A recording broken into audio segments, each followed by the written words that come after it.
Hello! Welcome to Challenge Your Tabletop.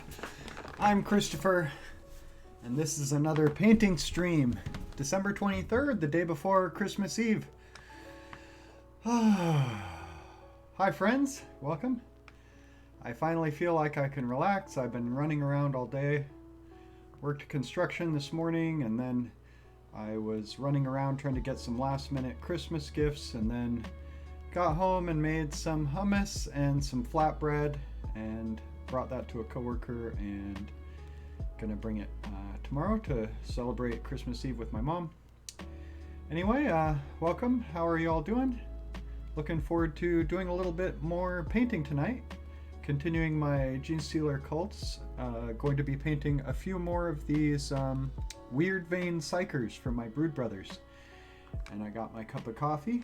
Actually going to be working overnight tonight, so I can drink as much as I want. And I got my Ninja cup.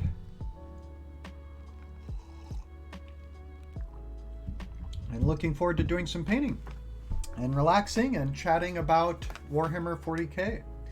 Today I thought I'd talk about all the Warhammer 40k factions. If you're trying to decide which faction to play, just join the conversation, or if you want to talk about what your favorite factions are, that's going to be the topic today.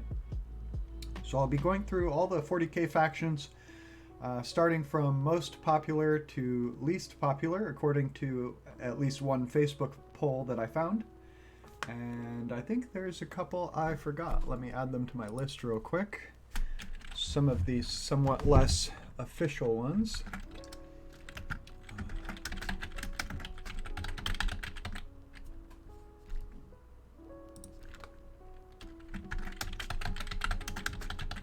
Alright, that should be all of them, I think.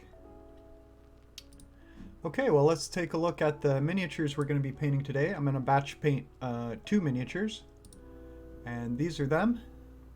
Before I primed them, they are kit bashed. Started out as chaos models. These are a couple psychers from, I think, from Blackstone Fortress, which is a Warhammer 40k board game. And I have converted them to serve as Gene Stealer Cult's Brood Brothers Weird Vein Psychers. So each one has sort of an icon staff, and they're hovering in the air because their psychic powers are out of control, and they have some kind of ball and chain type weights holding them down to the ground. So pretty cool models, very interesting. And let's go ahead and take a look. Switch to the painting cam here, and you can see how they're looking with some primer on them. Wake up, camera. There we go. All right. So zooming in a bit. Sorry for the crazy zoom there. Here you can see the Weird Vein Psychers. Maybe I'll zoom in a bit more even. And I sprayed them with a black primer, and then I sprayed a little bit of white, aiming for the base to try to get it started gray. There's some red sand on the base, and I wanted a nice gray primer coat on that so that the red doesn't show through too much. You can see the weights chained to their legs, holding them down, which also support the model, so that's pretty cool. And I cut off the chaos icons that were on the end of their staff and affixed some Great Devourer icons in their place. I probably should have used a smaller one here. He's got kind of a short staff, but the icon's kind of huge by comparison. But it should be fun to paint. That's what I'm going to be working on today. And if you're wondering why it says welcome the Lonely Havoc, he's just the last person to have followed me on Twitch. I got stream labels set up, but I might work on them some more.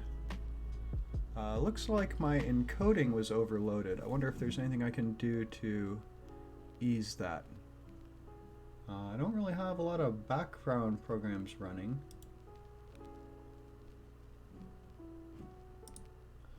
Alright, well, hopefully the stream is working okay. And let's zoom out a little bit and I'll just get right into painting. and we'll start talking about favorite 40k factions, or all the 40k factions, I guess.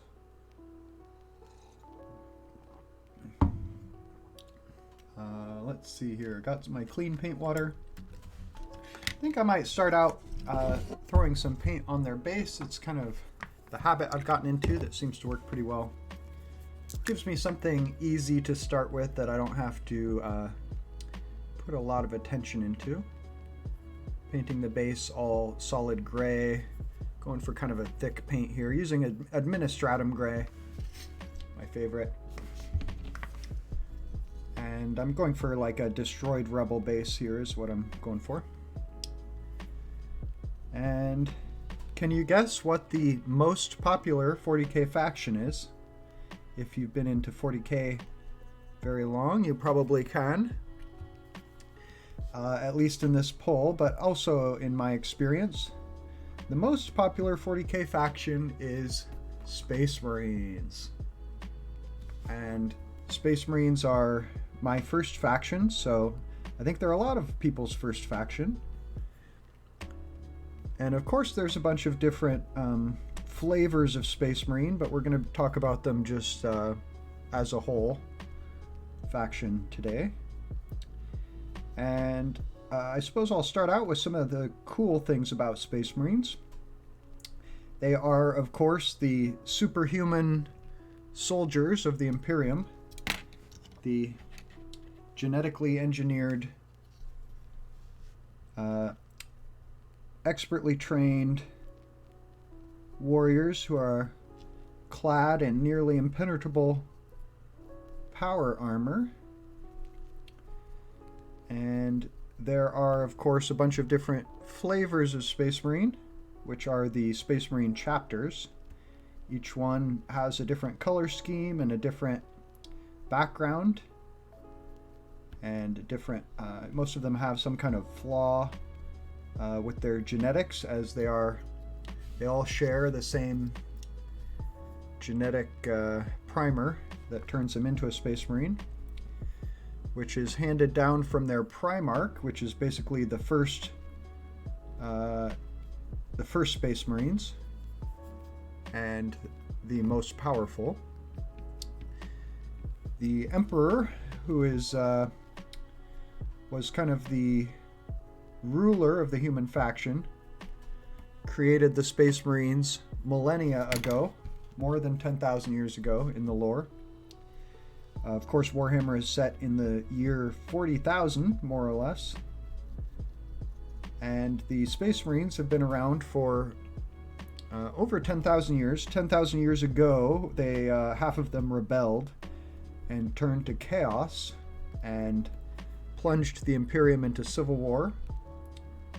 But the other half remained loyal and eventually defeated the Chaos Space Marines, sending them into retreat and saving planet Earth, which is called Terra in the 40k universe. And ever since, the Space Marines have been broken up into thousands of separate chapters of Space Marines, each one to have no more than 1,000 battle brothers, as the Space Marines call themselves. And I guess the official name of the Space Marines would be, what is it? Adeptus, shoot, it's escaping me at the moment. Most 40k factions have kind of a, High Gothic name. Adeptus Astartes, that's what you call them. And they're sort of the Emperor's finest, but of course there are a few versions of Super Space Marines like the Custodes, who are technically a little more powerful. Space Marines are supposedly rather rare in the lore, so an Imperial citizen living on some random planet might go his whole life without ever seeing a Space Marine. They're almost legendary on some planets. And what else should I say about them? They're easy to paint somewhat because they have mostly kind of flat areas of color and somewhat prescribed coloring if you follow the official chapter colors. And because there are thousands of Space Marine chapters, you're sort of invited to create your own from scratch if you want to. I think now I'll just go ahead and, well, actually I'll wait to paint the rim of the base just because the gray is still drying. I think I'll actually go ahead and paint some Screamer Pink on their faces. Just going to go ahead and fill in the flesh tones here using this sort of alien purple because they are infected with alien DNA, which is what makes them part of my Gene Stealer cults faction. Well, Space Marines are kind of like the heroes of the 40k universe, at least on the surface. Of course, they are the defenders of a somewhat fascist regime that doesn't exactly protect human rights as a general rule. So some people look at them as kind of just another group of bad guys. Sort of like everyone is bad guys in 40k. It's one way of looking at it, but Space Marines are pretty heroic, and they're often portrayed as heroic in the lore. And they're generally focused on their duty of protecting the Imperium, which is, I would say, a noble pursuit. These guys have huge heads because their psychic powers are causing their brains to swell, I guess. Sort of big brains. And I did trim off some horns on these guys because the horns I thought made them look a little too chaos. And you don't really see horns on Gene Stealer cults infantry so much. Let's see, I think their hands are exposed. Can't tell about their wrists though. Let's take a look at this guy before we continue any further. His hands definitely look bare. He has something on his wrist, kind of looks like a bracer or something. But does he have sleeves and a jacket? He seems to have a coat on, looking at his lower body, and pants. But does he have sleeves? I think here on his left arm or right arm it looks like he has a sleeve that's kind of got a fold or crease kind of at his elbow. So I think he does on both sides. I'm thinking actually this is not a bracer, it's actually a cuff on his sleeve. So that means I just have to paint his hands and then his flesh will be fully filled in. Should probably water down my paint a little more. So being kind of the heroes, or almost like the superheroes of Warhammer 40k, Space Marines are a very appealing faction, I think, for boys and for kids, maybe for everybody. And they are how I started. That's playing Dark Angels. That's the Space Marine chapter that I collect. Boy, his right hand is kind of mangled too. He's got like one little finger sticking out at like his pinky finger's at a weird spot or something. Is that what's going on there? Or is that like a casting thing? Hard for me to tell. I think he's just a bit mutated, this guy. Alright, let's paint his other hand. And Space Marines are cool because, or one of the cool things about Space Marines is that there are all these different chapters that each have kind of their own flavor. So if you're into vampires, you've got a chapter of Space Marines that's into drinking blood and sort of overcome with thirst for blood. If you like werewolves, you've got a Space Marine chapter that's fights with giant wolves and sort of turns into wolves. Talk about the space wolves. and the Blood Angels and their successors. The Space Marine chapters started out with only 20 different legions, and then after the Horus Heresy, they were broken up into thousands of chapters, but each of those chapters gets its genetic material from one of the 20 founding chapters or legions. And so if you do like a certain chapter but you don't like their color scheme necessarily, you can change the color scheme and play a successor of that chapter. And I think the whole variety of Space Marine chapters and the freedom to create your own and just the sort of overall cool factor of them makes them a pretty appealing chapter for people who are new to the game. And if you did want to give somebody their first box of Warhammer miniatures to paint, Space Marines are not a bad option. And I would recommend them to new players because they're usually pretty easy to play. They're kind of what I would call all-arounders, or a jack-of-all-trades faction, in that they are good at shooting, good at fighting, they're durable, and fairly mobile, and they do have access to psychic powers, which are like the magic of Warhammer 40k.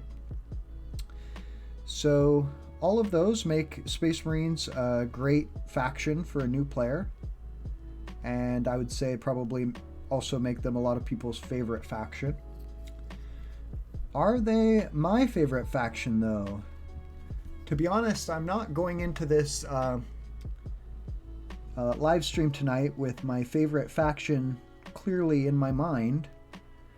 I don't have a problem choosing favorites, usually. I have a favorite movie, which, you know, sometimes I change, and I have a favorite food, which changes from time to time.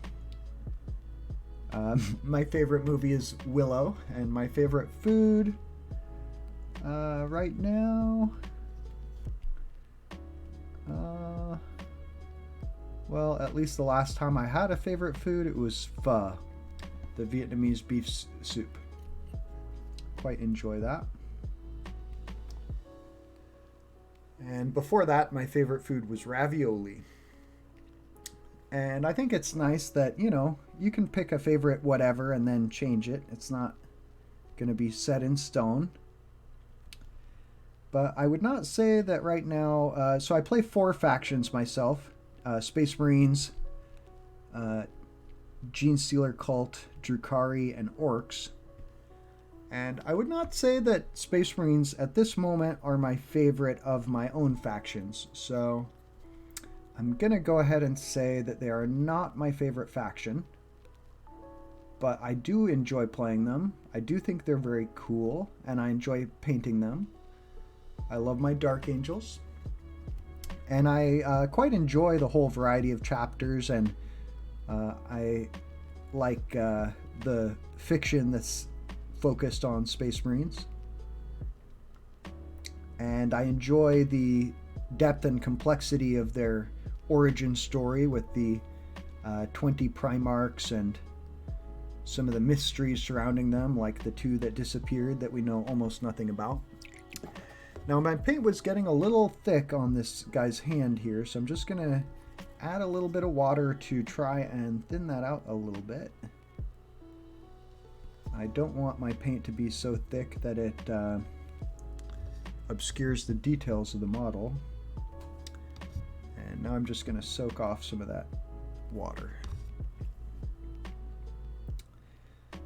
Anything else I should say about Space Marines? I guess they do have kind of 2 general categories of Marine. We have the firstborn Space Marines, who are the ones that we have been used to for about 20 years now. Warhammer's been around since, I would say, the mid to late 80s. The first Warhammer games might have started coming out. I think the first one might have been Rogue Trader. Came out maybe around 1987, if my memory is correct. And the original Space Marine models had helmets with kind of a beak on the front, which some people refer to as beaky Marines. And we know their armor pattern as Mark VI armor. And as they've sort of changed the designs of the Space Marines over the years, they've explained it as their armor getting upgrades, over the course of hundreds or thousands of years. So, in the recent lore, which has been added to in just about the last 5 years maybe, we've had a new kind of Space Marine introduced, besides the Firstborn Marines, which is the Primaris Marine. And the lore of the Primaris is that they were created following the Horus Heresy by a Mechanicus inventor known as Belisarius Cawl.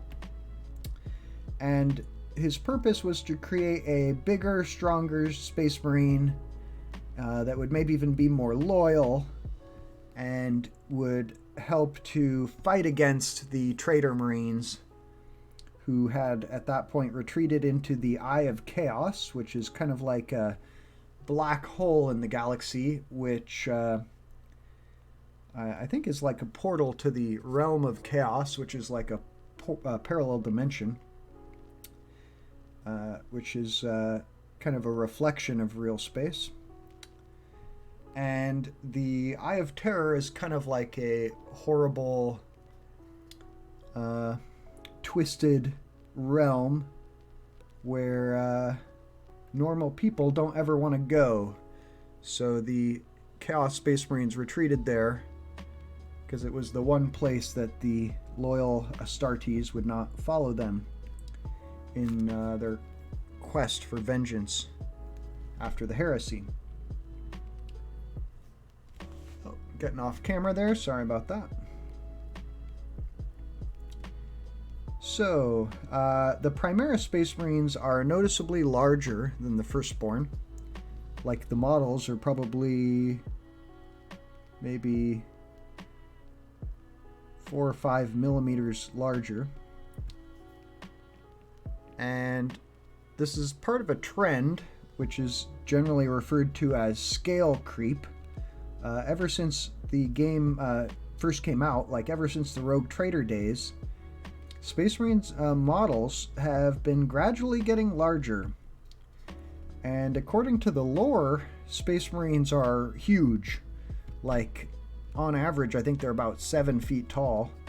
And then the older they get, the larger they get. And since some of them are maybe as old as 10,000 years or more, since they're virtually immortal, some Space Marines really get quite gigantic, like 8 feet and above. The Emperor himself, of course, was mortally wounded during the Horus Heresy, and so he no longer exactly runs the Imperium. The actual ruling of the Imperium has been turned over to the High Lords of Terra, who are like a ruling council, which is set on Earth, I believe. Most of them are. And they're the ones who basically give the Space Marines their commands and instructions. Well, if you are getting into Space Marines, I would kind of suggest collecting Primaris, because although the two kinds of Space Marines fight side by side in the lore, the impression that most of the players have had since Primaris were introduced is that the whole reason for inventing them was to fix the scale of Space Marines.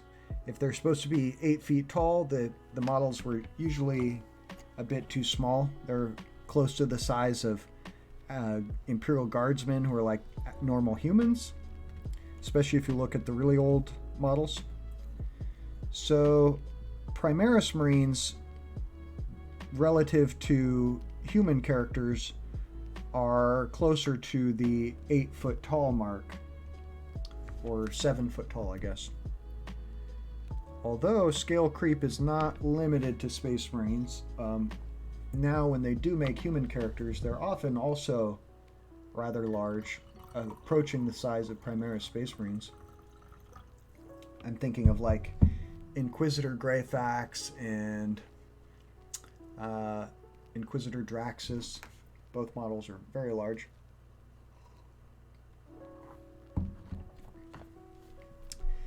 So I would go ahead and stick to Primaris Space Marines because it would not be surprising to see Games Workshop phase out the Firstborn. They have said in the lore that Firstborn Marines can turn into Primaris. They call that process crossing the Rubicon. Yet another reference to ancient Rome in the lore. And I think that it would not be that surprising to see regular Firstborn Marines eventually become a Legends option. Legends is something that Games Workshop introduced to the game maybe at the start of 8th edition, where they basically said, we will provide you with rules for old models, but just so you know, they're going to be in their own category of sort of retired models, which we're going to call Legends. And I think that's where Firstborn Space Marines are going to go. And when that happens, I think that the prices of used Firstborn models are also going to drop significantly, as people are going to be kind of trying to get rid of them and switch over to Primaris. And that has kind of already started, I would say. That is, people switching their collections over to Primaris. I actually gave away a lot of my Firstborn Space Marines.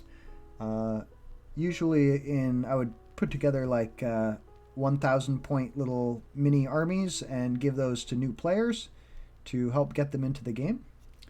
And if you do have a bunch of Firstborn Space Marines kicking around, that's not a bad idea to give them to someone else so that they can get into the game and enjoy them before they get phased out.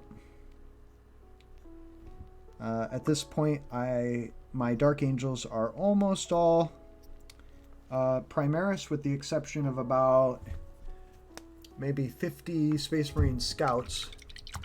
Space Marine Scouts are like a more lightly armored neophyte Space Marine. And they're given the sort of scouting and infiltration duty, according to the lore.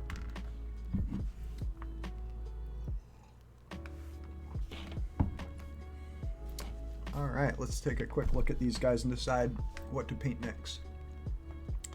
I think maybe we'll go for gold. I'm going to paint gold on their icons that they're carrying. And I'm mostly looking for colors that are not adjacent to what I've just painted, so trying to spread out the wet paint around the model so that my paints don't bleed into each other too much. We'll give the gold a shake. I'm going to be using Retributor Armor, which is a really nice base gold base paint. The base paints basically just have really good coverage, so it's a good way to start. Then you can come back with a layer paint or another base paint to do highlights.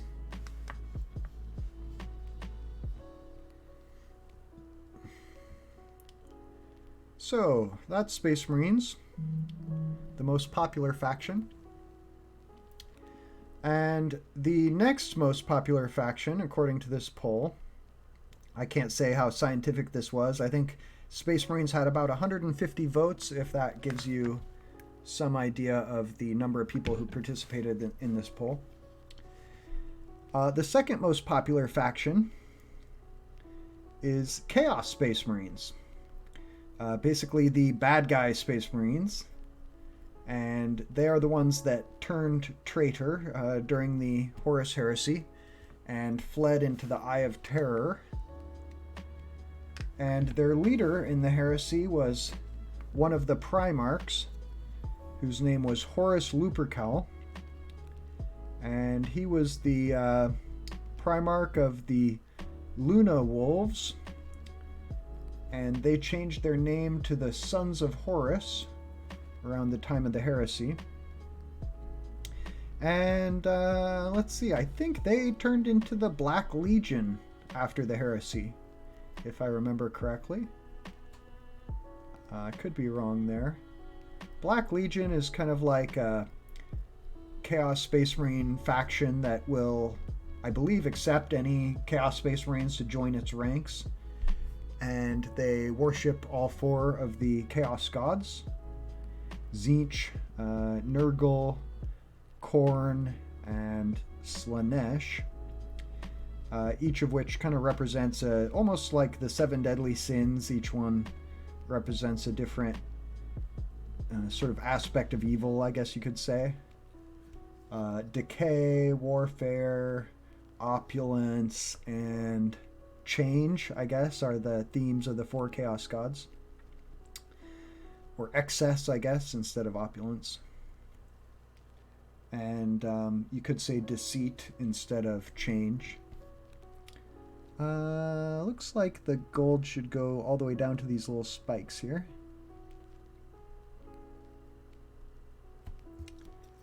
The icon here is taken from a Genestealer Cult's Neophyte Standard Bearer, or Icon Bearer.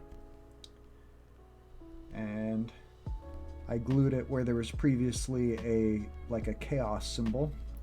The chaos symbol is basically 8 arrows pointing out like a X placed over a cross, you could say.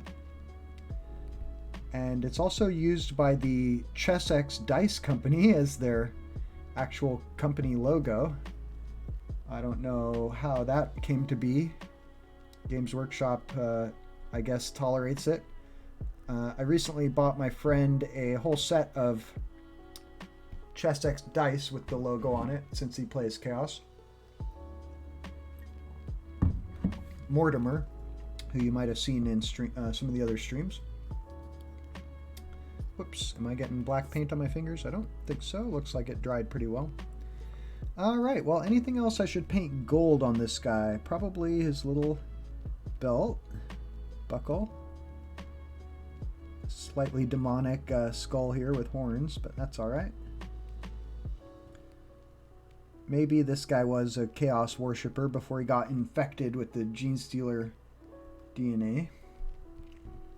And he's got another little skull on his holster. Anything else that should be gold? I don't think so. I'm going to do the chains he's got hanging from him as silver. Oh, maybe the button. He has a little skull button on his sleeve.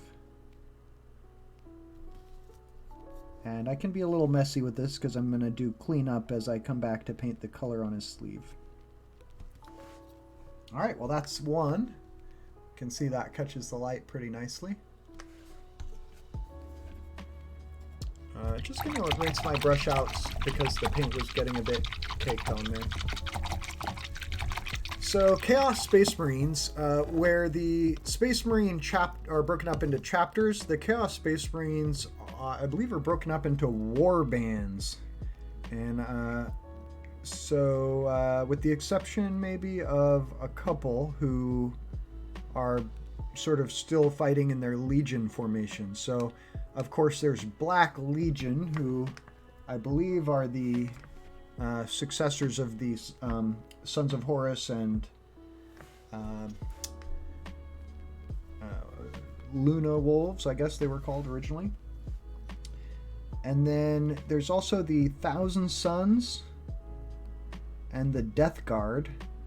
The Thousand Sons are a faction of Space Marines that worships Tzeentch, the Lord of Change, and and they're sort of focused on like psychic powers or magic, I guess you could say. And they have kind of an Egyptian theme, which is pretty cool. And then the Death Guard are a Nurgle worshipping Space Marine Legion. And was Death Guard their original name? I think it was. Oh no, maybe not. I can't remember. What was the Death Guard called originally? But if you're interested in the background of the Space Marine Legions, or Space Marine chapters and legions and the Chaos Space Marines, the Horus Heresy is the book series that delves into all of that. And it's quite a long series. I think there's probably, I don't know, 20 books or more in the series now. And it's still not finished. I think it's approaching the final battle that happened on Terra, where you'll find out about the Emperor's confrontation with Horus, where they both get mortally wounded. In the original lore, Horus actually survived his encounter with the Emperor and fled to the Eye of Terror with his Chaos Space Marines, which has been changed or retconned, that he's actually died, was slain by the Emperor. But who knows? Some Warhammer players like to joke that what we're told about the Warhammer universe is actually could be Imperial propaganda. So it might be that some of the things we take as fact regarding the setting are actually lies, which is kind of fun, playful thing. So let's see, Death Guard. There is also a Space Marine Legion that, or Chaos Space Marine Legion that worships Slaanesh, the Lord of Excess, and that would be the Emperor's Children. And they are the ones who field Noise Marines as one of their special units. These are Space Marines that fight with sonic weapons, which is pretty cool. And you can actually get Noise Marines who are wielding like electric guitar type weapons, which is kind of fun. And the Emperor's Children have pretty good rules in the game too, if I remember. Alright, there's a coat of gold paint on that guy. I think maybe I'll go back and add a second coat to this guy, because the gold is a little watered down and it went on pretty thin on the first coat here. And then the Black Legion, they worship all the different Chaos gods, all four. And then there are a bunch of other Chaos warbands besides those legions. And probably one of the most well-known would be like the Red Corsairs. They, I think, are known for their very powerful Terminators. And I can't remember what faction or what Space Marine chapter they were before they fell to Chaos. Should I let this dry a little more? I think we're all right. There we go. Shaking my camera, sorry. Am I staying on camera? Should I move this a little bit?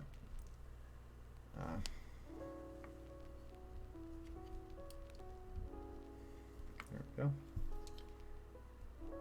How do I feel about the Chaos Space Marines?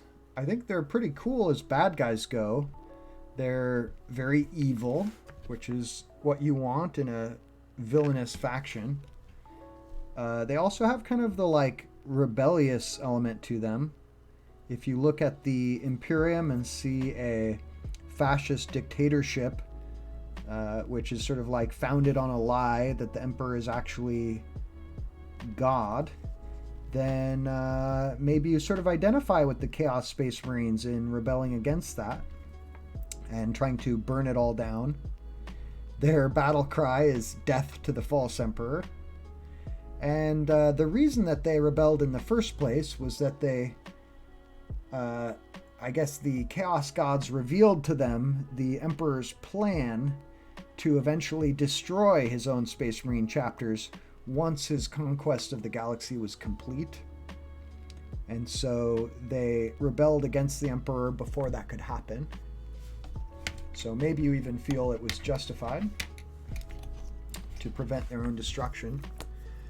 And the way that Space Marines and Chaos Space Marines propagate themselves is that they have like an extra organ which can be surgically removed and implanted in an ordinary human, and over the course of several months or a year or so, it will turn him into another Space Marine. So they can basically go on making more of themselves as long as they have a human population to recruit from. And I think the Chaos Space Marines oftentimes maybe even forcefully recruit people and turn them into Space Marines against their will and keep them in line through fear and violence. Yeah, bad guys.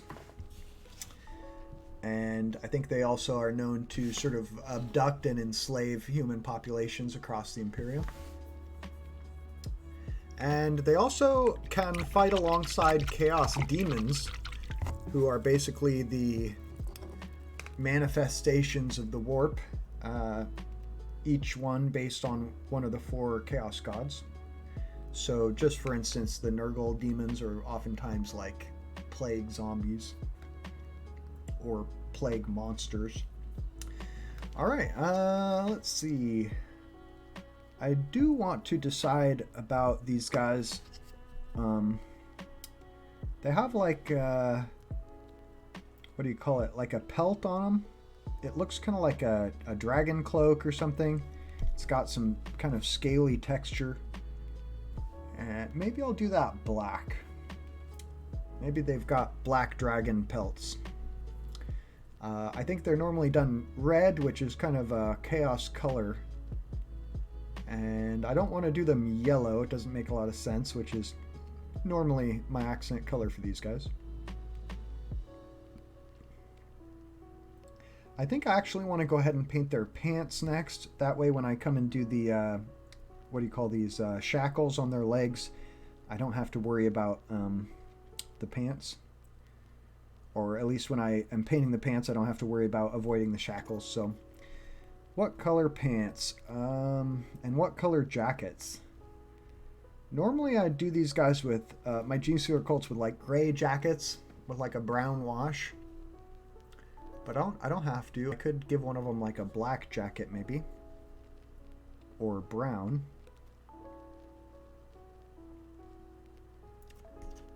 Here's an example of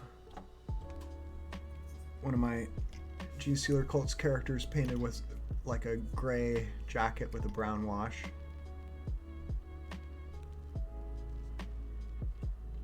I think I will do that just sort of for consistency, to make them look like a unit. These guys will all be in a group together. So we'll do the jacket gray. So maybe I'll do one guy with black pants and one guy with brown, just for a little bit of variety. Let's give this first guy black pants.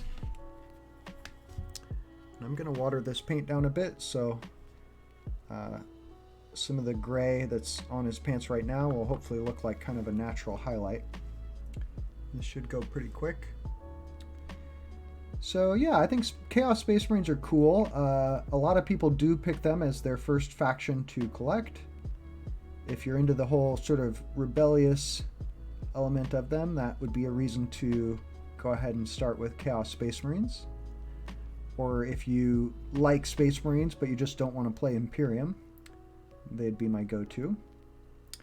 And I have thought about making a Chaos Space Marine army, but I think the way I would sort of base the lore of my Chaos Space Marines is that they'd be more like renegades, not necessarily worshippers of the Chaos Gods.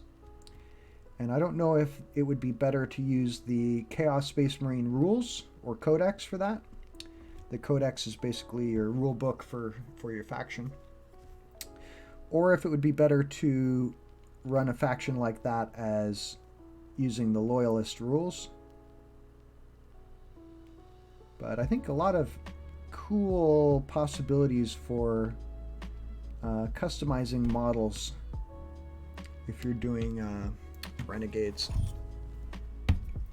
I see what looks like a hair on the model. I'm just going to see if I can get it off with a X-Acto blade here. There we go. Alright, black pants. That's kind of what I was going for. Alright. So, Space Marines, Chaos Space Marines, those are the two most popular factions. Next up, we have the Imperial Guard. Imperial Guard are very much like the sort of like the modern military, but in the Warhammer setting. And by that I mean that the soldiers of the Imperial Guard are ordinary humans, not super soldiers or genetically engineered. Although the Imperial Guard does also contain some mutant soldiers. Not everybody is exactly an ordinary human. Some of the, and I guess the mutants in Warhammer are called abhumans. And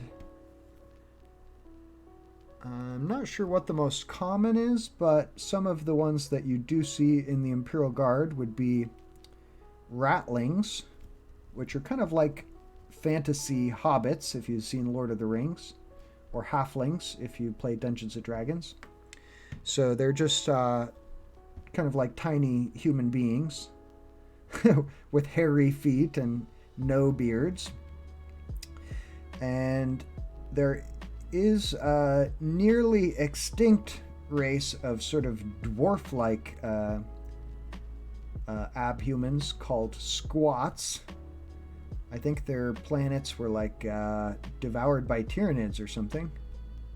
Not exactly sure. And there's also the Ogren, kind of like your fantasy ogres, of course. There's a lot of fantasy elements in Warhammer, which is, I think, pretty cool. And so all of those fight in the forces of the Imperial Guard. The fancy High Gothic name for Imperial Guard is the Astra Militarum, which I assume translates to like space military. The Imperial Guard does sound cooler, I think. And they came out with the name Astra Militarum, or at least officially changed the name of the faction a few years ago, and it was part of a campaign by Games Workshop to change all the names of the Warhammer factions to make them more proprietary.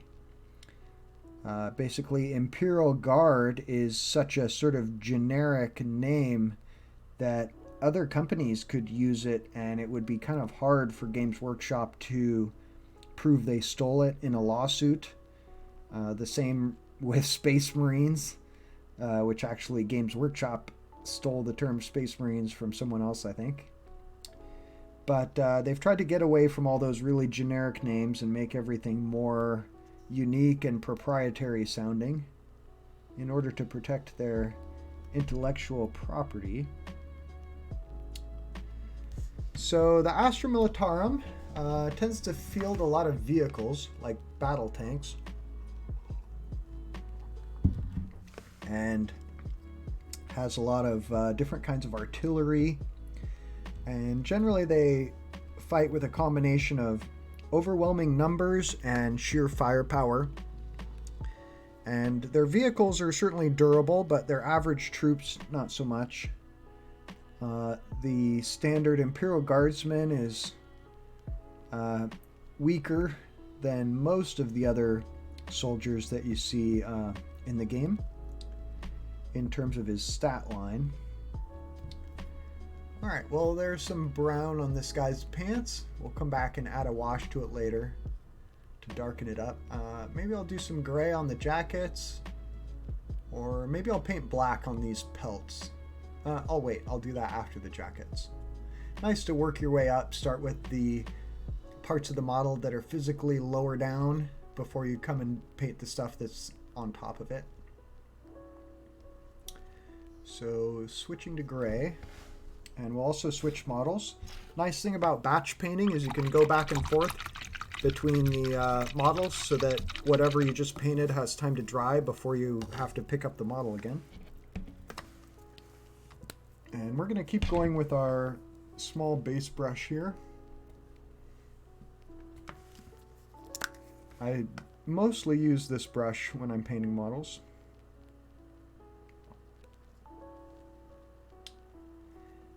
I really quite like the Astra Militarum. Like the Space Marines and the Chaos Space Marines, they also have a bunch of different sub-factions.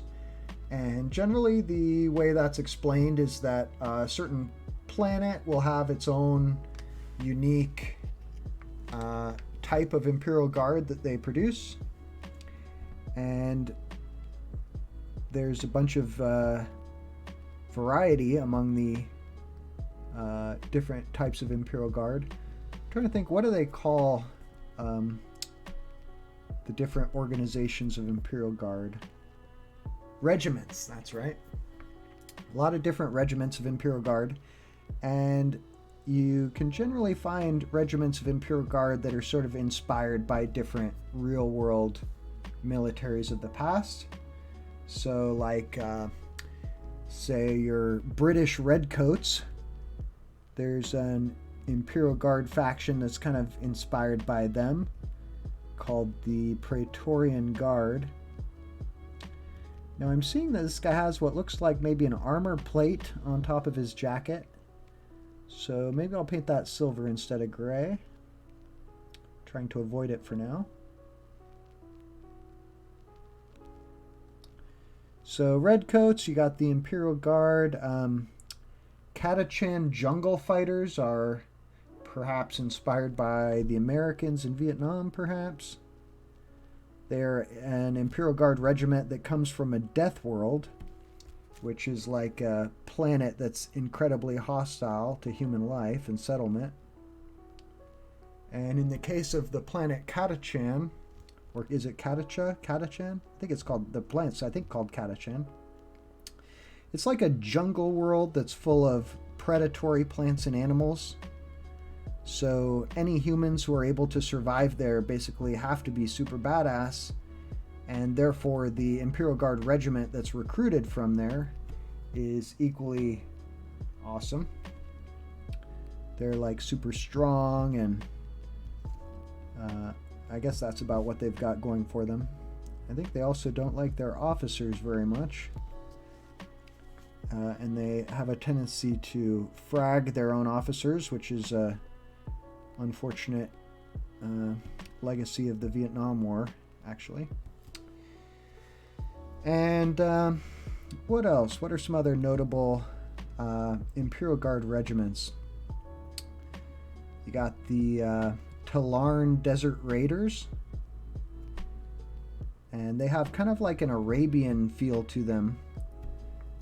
They even wear like headscarves, and they're known for their mobility and their outflanking actions. Then you've got the Valhallan Ice Warriors, and I think they wear like big fur hats, which a few different militaries have done over time, but you certainly see that, I think, with some British soldiers also. Certainly a lot of British inspiration in Warhammer, since the company Games Workshop that manufactures it is set in England.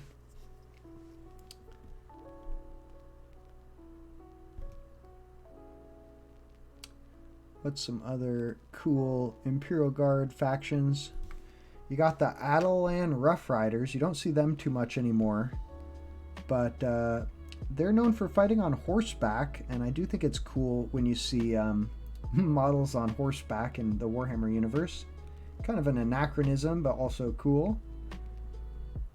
Probably a lot of people's favorite Imperial Guard regiment is the Death Corps of Krieg. All of their soldiers fight in like gas masks, and they're super loyal and ready to die for the Imperium, which is kind of a trope among the Imperial Guard. And they're known for using their shovels in combat and for their hastily dug siege and trench fortifications. All right, let's see. Is the rest of this... I think this is also like a breastplate over here. Don't have to paint that. More jacket down here. Man, I've left out so many Imperial Guard regiments, but there's just dozens of them. So if you like the idea of playing basically ordinary humans in the world of Warhammer 40,000, Imperial Guard is probably the faction for you. And there is like a kind of a alternate version of the Imperial Guard known as Traitor Guard, who are basically the same but fighting for the forces of chaos. And I believe they actually do still have game rules, but printed in a Forge World compendium. I could be wrong about them still having current rules in the game, but you could always paint your, or customize your Imperial Guard army to look traitorous and still use the same Astra Militarum Codex to play them, but have your own sort of lore around your army that they're traitors. That would be perfectly acceptable. So that's the Imperial Guard. Next up we have the Tau. So they're the fourth most popular faction in this poll. And there are a lot of players who like Tau. My old roommate, Garrett, used to play, or still plays Tau, I think. And they are an alien race, which in the Warhammer universe are called Xenos. Just sort of the High Gothic word for alien, I guess. And it's probably also the Latin word for alien. And the Tau are a faction that has relatively advanced technology for the Warhammer universe. The human factions have kind of like stagnated technology where new technologies are almost like heretical, and so they tend to use the same templates for constructing all their technology for the last 10,000 years or more. But the Tau are considered kind of a young race, like maybe they're only a few thousand years old. And in that short amount of time, they've become very powerful and built a large interstellar empire by combining their empire, I guess, with other alien races. And they all serve what they call the greater good. So you might think, oh, all right, finally some good guys in the Warhammer universe. They're accepting of other races, they are accepting of new technologies, they serve the greater good. But the Tau do have kind of a dark side. In terms of what they look like, I think they're like blue-skinned humanoids with like no nose, no ears. They have like eyes and a mouth, and they have some kind of bovine features like hooves, and some kind of fish-like features like their smooth, rubbery skin, I guess. Is kind of like, reminds me of like a dolphin skin or something. All right, well, there's gray on that guy's cloak. We'll do the same thing on this other guy. And the Tau, their war equipment is mostly focused around battle suits, which are kind of like almost Gundam suits, if you're familiar with that franchise. Where else would you see something like a Tau battle suit? The movie Pacific Rim, you've got guys piloting giant robots. That's kind of like the style of the Tau.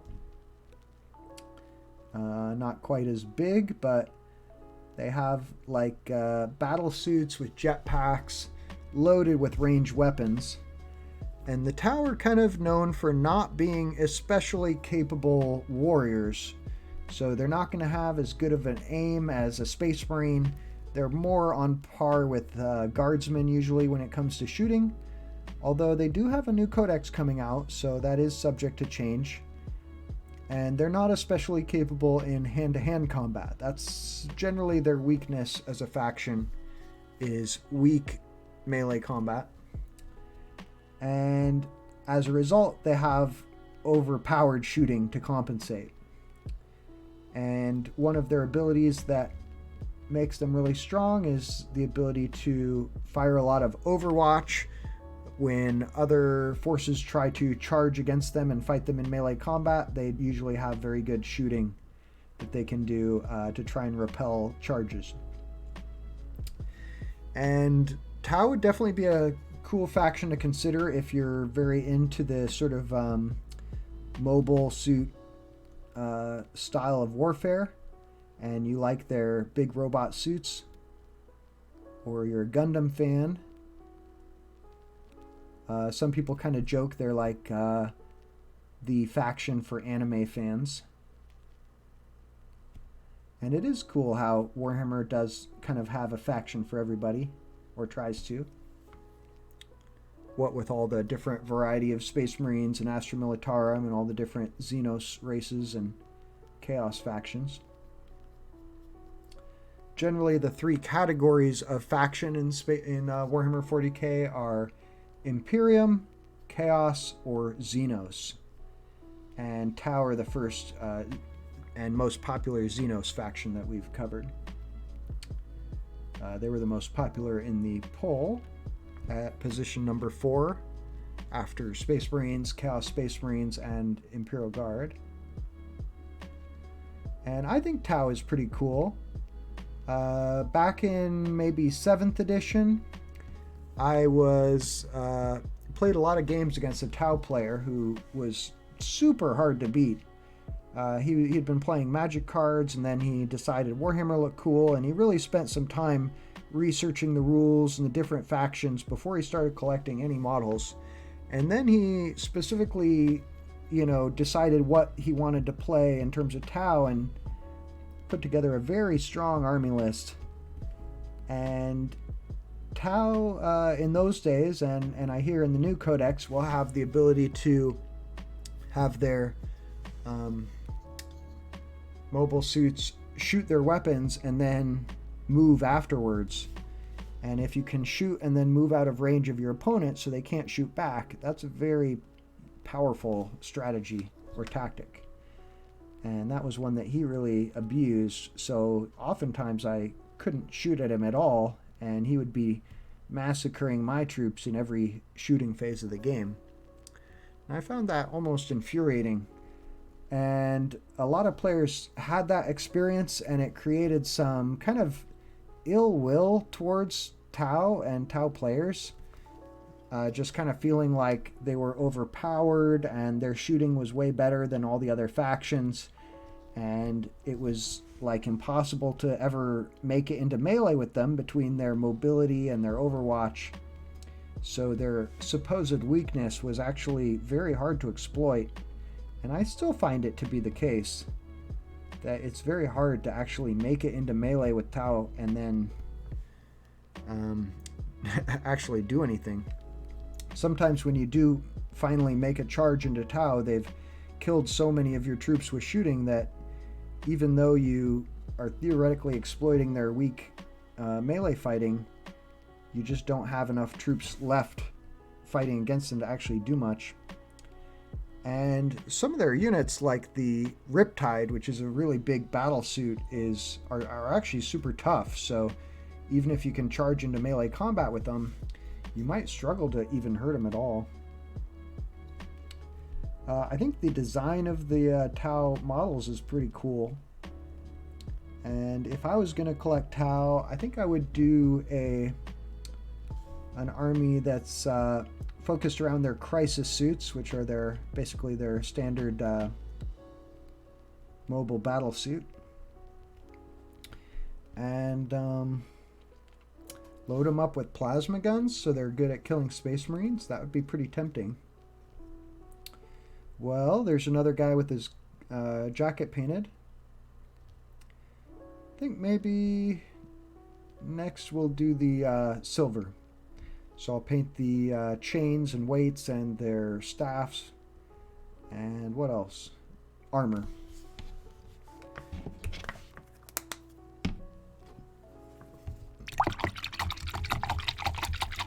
So Tau do have a couple standard alien races that they fight alongside, who are like sub-factions, which we might see get their own codex in the future.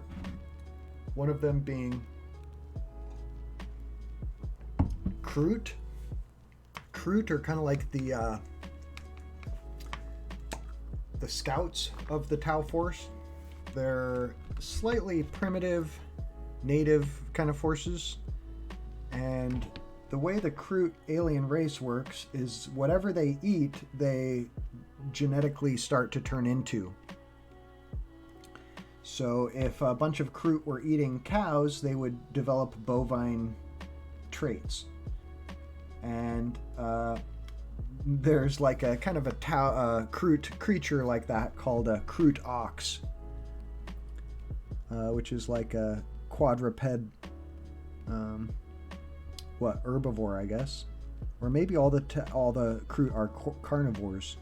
Not exactly sure, but they use the Kroot ox as kind of a beast of burden, and I think they have kind of reduced intelligence. I think I should switch to a smaller brush for these details.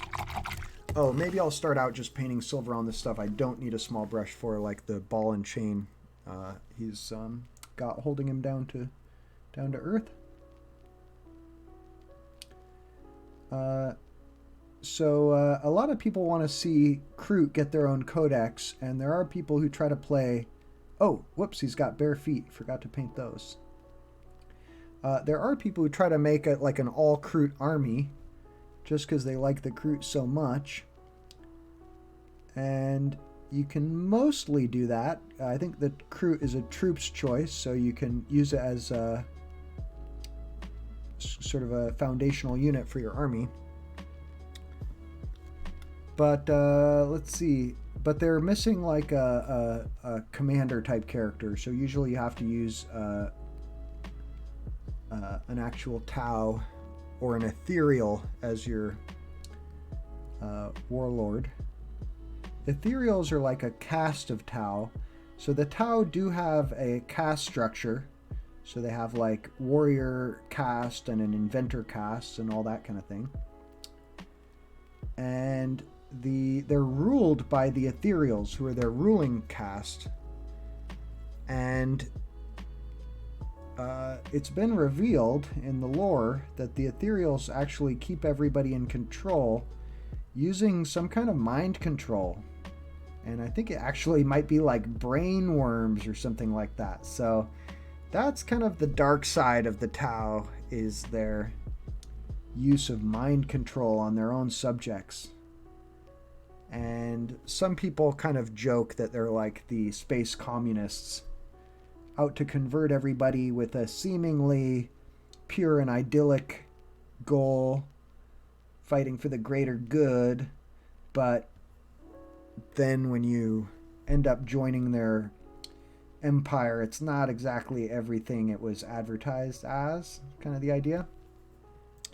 And there is like a sub-faction of Tau who I believe have actually realized this and are kind of rebelling against the greater Tau empire. Let's see if I can remember what they're called. Not off the top of my head. Are they the Farsight Enclaves, maybe? I'm not a Tau expert. But the Tau are like a very expansionist alien race. They're sending out like colony ships across the galaxy. One of the other alien races that they work with are called the Vespid. And they're a sort of a small winged creature. And they really remind me of, if you saw the prequel Star Wars movies, there's a planet that manufactures the droid army. and they capture Anakin and Padme and make them fight in like a huge coliseum. They're kind of these winged insectoid creatures. The Vespid are a lot like them. And similarly, they also have, I think, quite advanced technology. And they might be the ones who actually gave like warp or faster than light technology to the Tau space fleet, enabling them to begin to rapidly expand around the galaxy. So the Tau have, I think, a mostly contiguous empire inside the galaxy. But I don't know, maybe they're starting to branch out all over now. And I think they even accept humans into their ranks. I don't know, what do they Tau call their human subjects? I'm not sure. I'm not sure I know the term. Oh, Guivesa, maybe. I think that's what they call humans. All right, well, there is the sort of ball and chains painted for this guy. He has a little armor plate on the top of his back. I'm trying to do all this with my base brush, just to kind of save some time. Switching to the small layer brush does slow me down a bit. And I'm trying to hurry through these models a little bit to get them done, each one or each set in one stream. I have noticed some stream painters do come back to the same batch of miniatures from stream to stream. And I might have to do that at some point. I even have a couple large models that will probably take me more than one stream to paint. But whenever possible, I'm going to try and finish my models in one sitting. Probably going to take about 2.5 hours to paint these two. And I'm going for kind of what you'd call like a battle-ready paint job, meaning I'm not trying to make them perfect. I'm not necessarily making them to be looked at from, at hand's length. I'm mostly just trying to make them look okay on the table from 3 feet away. And I think that's a perfectly adequate goal, especially if you're a new painter. I've been painting a long time, and if I wasn't painting on stream, I might take a little more time on these guys. But, it's okay to paint your models at the quality and ability that is comfortable to you. I try not to compare my paint jobs to other people's too much, but I do certainly enjoy looking at fantastic paint jobs, and there are some amazing painters on Instagram and Facebook who share their work, and I'm just like in awe. I was looking at some models today by Vegan Mini Painter on Instagram, and he's a super nice guy. And I was telling him how impressed I was. He was painting some Flamers of Tzeentch. They're Chaos Demons. I asked him something about playing him in the game, and he said actually he's never played. I don't know if he's never played Warhammer or if he's just never played Chaos Demons.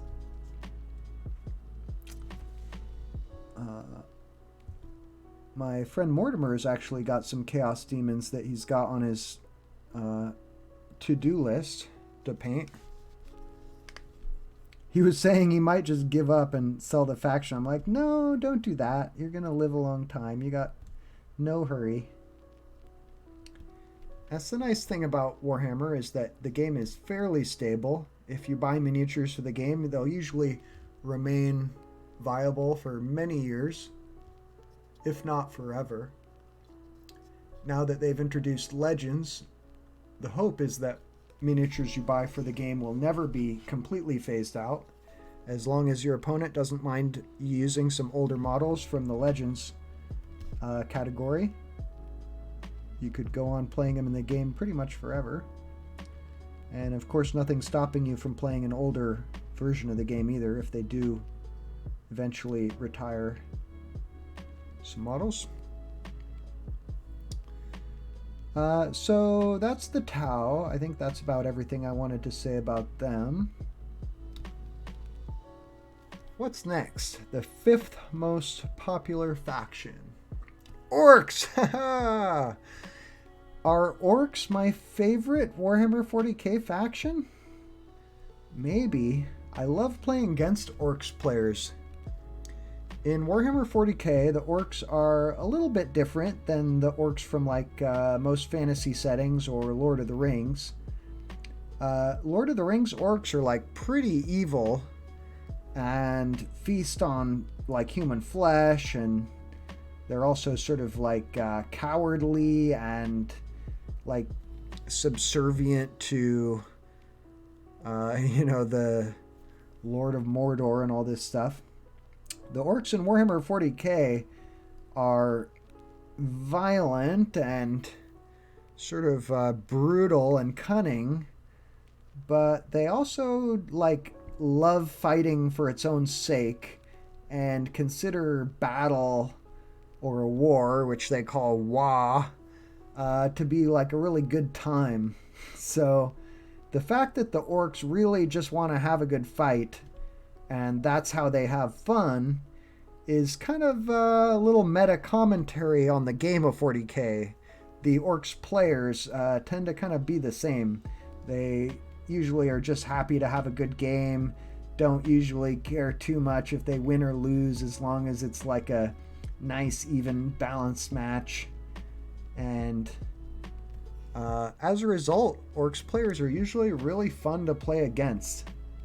It's kind of like the lore of the Orcs rubs off on the players or something. And the same way that the Space Marines take their duty super seriously, sometimes the Space Marine players are a little too serious. So Orcs players are always a good time. Often they're just like the chillest, coolest dudes. And Orcs are the most recent faction I've started playing. And I have to say, I love playing the Orcs way more than I thought I would. I always loved to play against them. Partly for the good attitude of the players, but also because they're kind of like a nice, fun bad guy faction. They're out to, cause chaos and violence in a general way, and out to invade and conquer the galaxy for fun. And I've actually had a blast playing them. And now that I have 4 factions to play, I really have a lot of choices, and I've been really gravitating toward playing the Orcs. Like, I do prefer to play Imperium if I'm against Xenos or Chaos, but if I'm against an Imperium player, I've got 3 armies to choose from. G-Stealer Cults, Drukhari, and Orcs. And the last several games I've been going for Orcs. Part of it is that they're my most recent faction I've collected, so they're just like the freshest and most exciting to me for that reason. But they're also just a lot of fun. Very fighty. They're bad at shooting. Almost all the Orcs need to roll a 5 or a 6 to hit with a ranged weapon, which is pretty bad aim in the Warhammer rules. Oops, I've got a little hair on this model. On his little ball and chain. Let's see if I can take care of that. Oh, it's stuck to his base. I think I got it. Oh, no. There we go.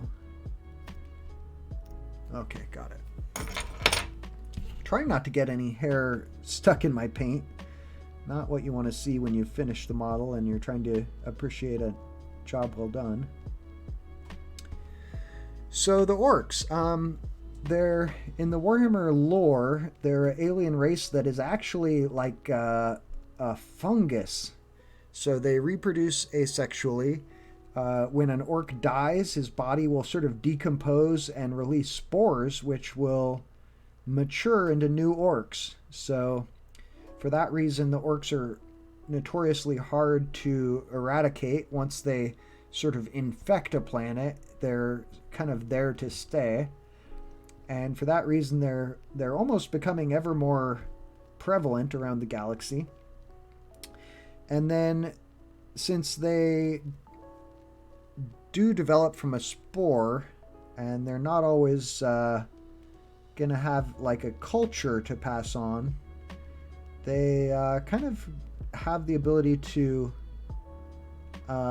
like understand technology from like an instinctual level. So like a bunch of orcs that are on a planet interacting with more advanced races will kind of figure out how technology works without really having a concrete understanding of how or why it works. They just kind of intuit it. And this kind of been explained like the orcs have the ability that what they believe will kind of happen. So they they do actually have some cultures, so it's not like they don't.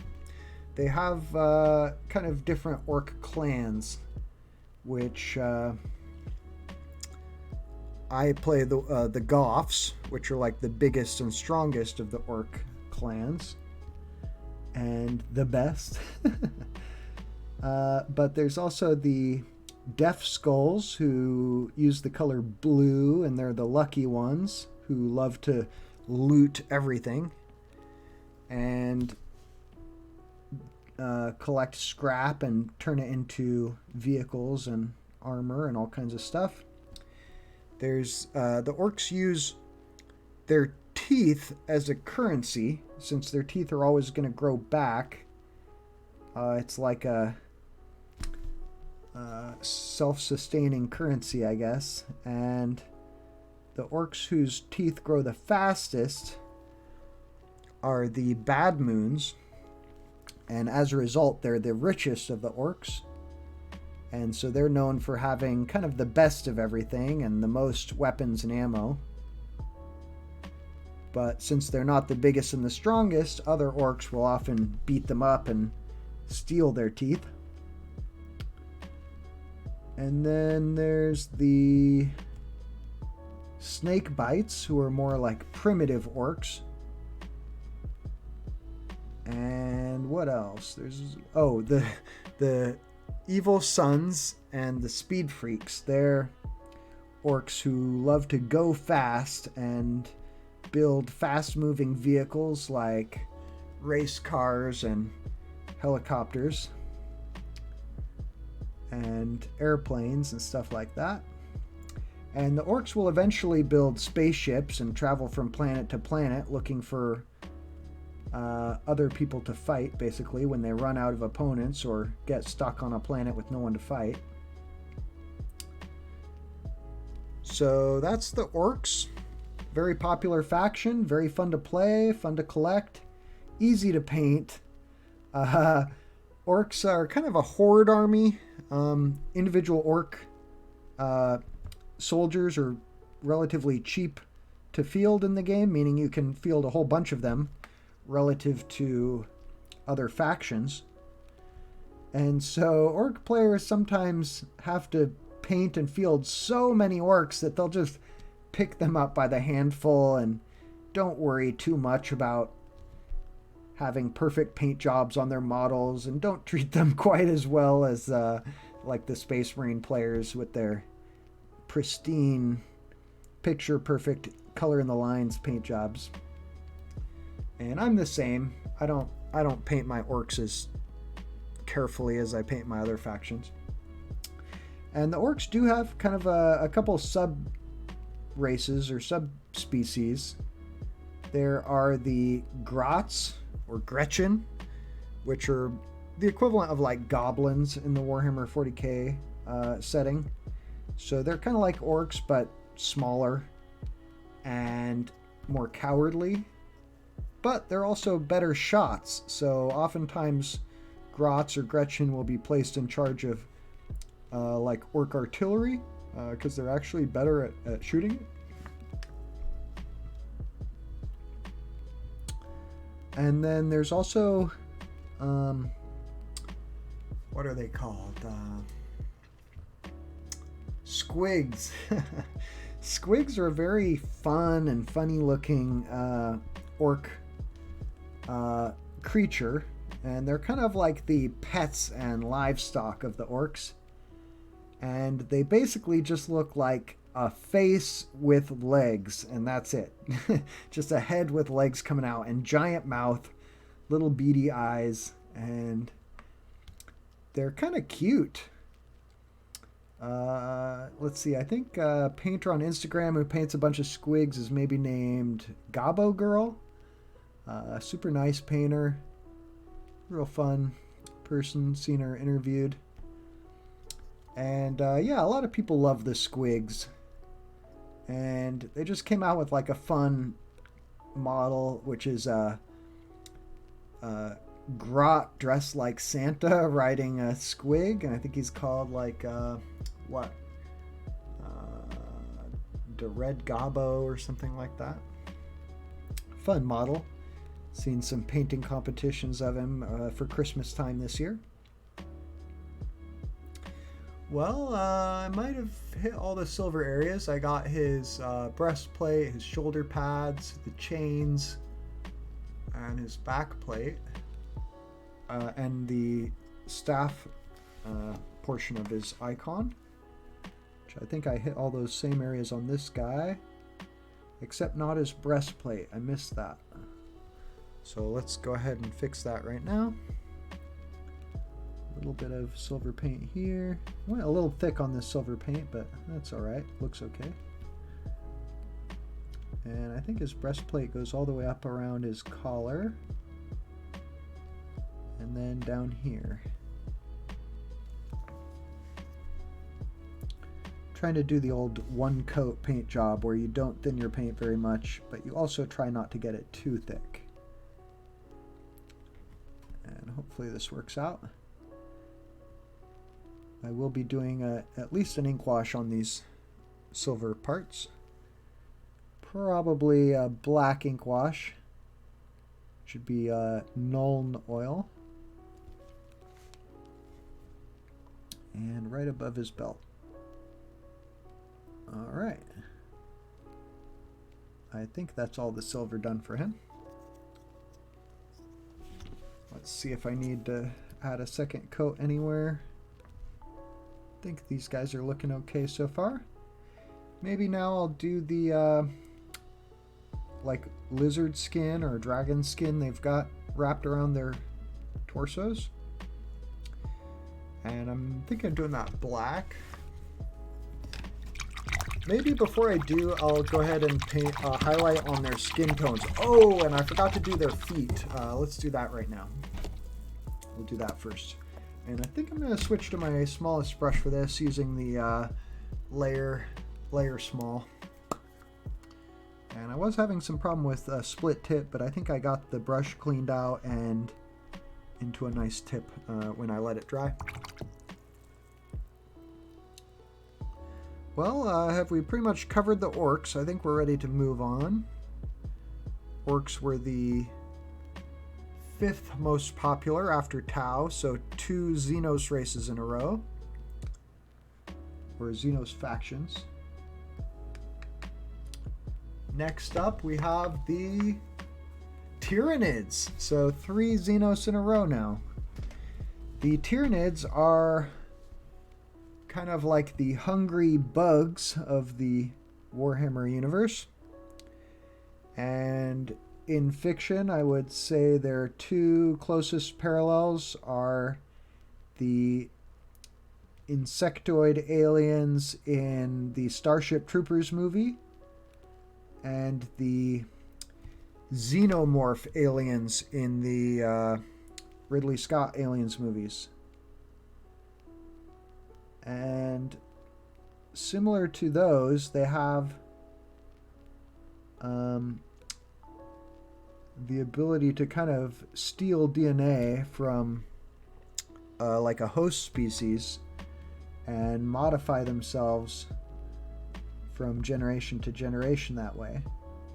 Oops, I got a little out of control there with that Screamer pink. We'll have to do some touch up. So the Tyranids were first encountered on the planet Tyran, which is how they got their name, Tyranid. And they are kind of an all-consuming swarm of spacefaring alien insect, I guess. And they will descend on a planet, scour it of all life, and basically recycle the biomass into their own species. They like literally take the bodies of creatures that they kill and drop them in like a reclamation pool that will like break down its DNA and analyze it and absorb it into the swarm. And I think those become like breeding pools for the Tyranids or something. And they also have a hive mind which directs their activities. And basically every kind of Tyranid creature is like a blueprint which can be reproduced anywhere that the hive mind is active. And the vanguard subspecies of the Tyranid is the Gene Stealer, which is a sort of humanoid alien that will get into a population and start to infect it with like Tyranid DNA, creating hybrids of itself with the local population, which over the course of generations will become more and more like the Gene Stealer. And as they do so, they put out kind of a psychic signal that summons the Tyranid swarm from across the void of space, and eventually a tendril of, millions or billions of Tyranid creatures will come out of the void of space to descend to the planet and consume all of its life. So pretty terrifying.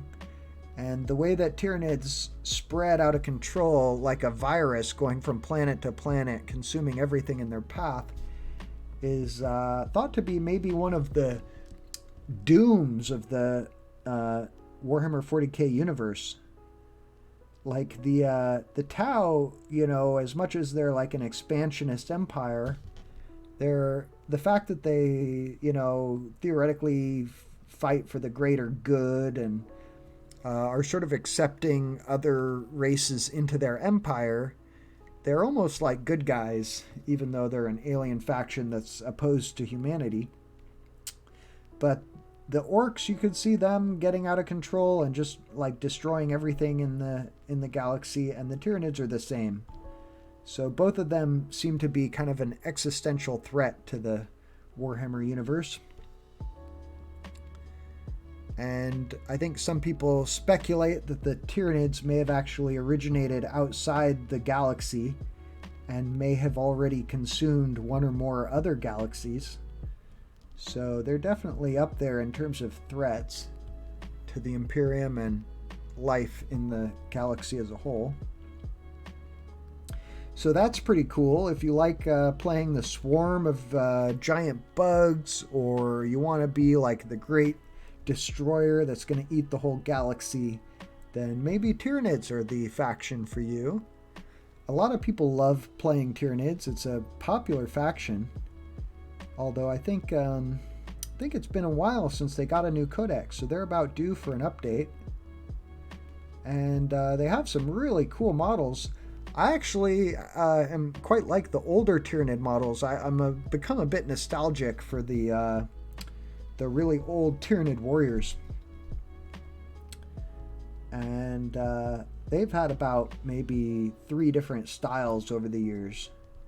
And I like the older ones the most, and then I like probably the second oldest set, and probably mostly for nostalgia.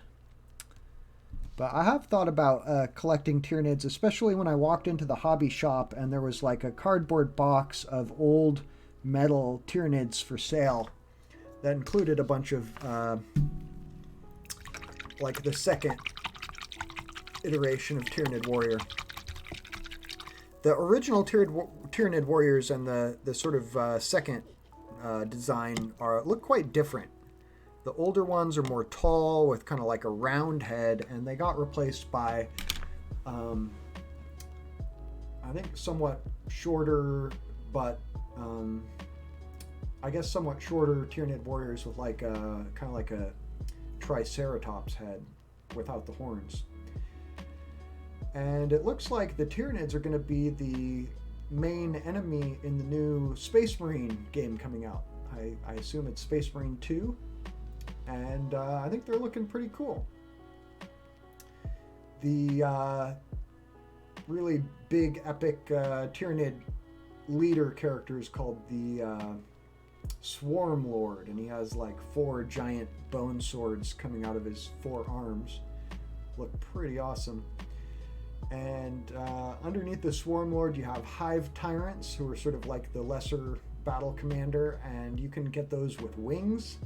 Now, I've fought a lot of games against Tyranids where I have a flying Hive Tyrant coming at my army. It's usually the first thing I have to focus all my firepower on. And in general, the Tyranids do rely on a bunch of big monster type characters, so if that's your style, think about the Tyranids, or they might be your favorite faction if you already collect them. And let's see, anything else I should say about the Tyranids? They also have swarms of lesser bugs, so you can definitely field Tyranids that have more of a Starship Trooper vibe with just hundreds of models on the table in a 2,000 point game, so that can be quite cool. And I've had some really fun, memorable games against Tyranids where they're just crashing into my lines of Space Marines, and I'm having to fight off wave after wave of Tyranids in hand-to-hand combat after gunning as many down as I can in Overwatch. Pardon me one moment.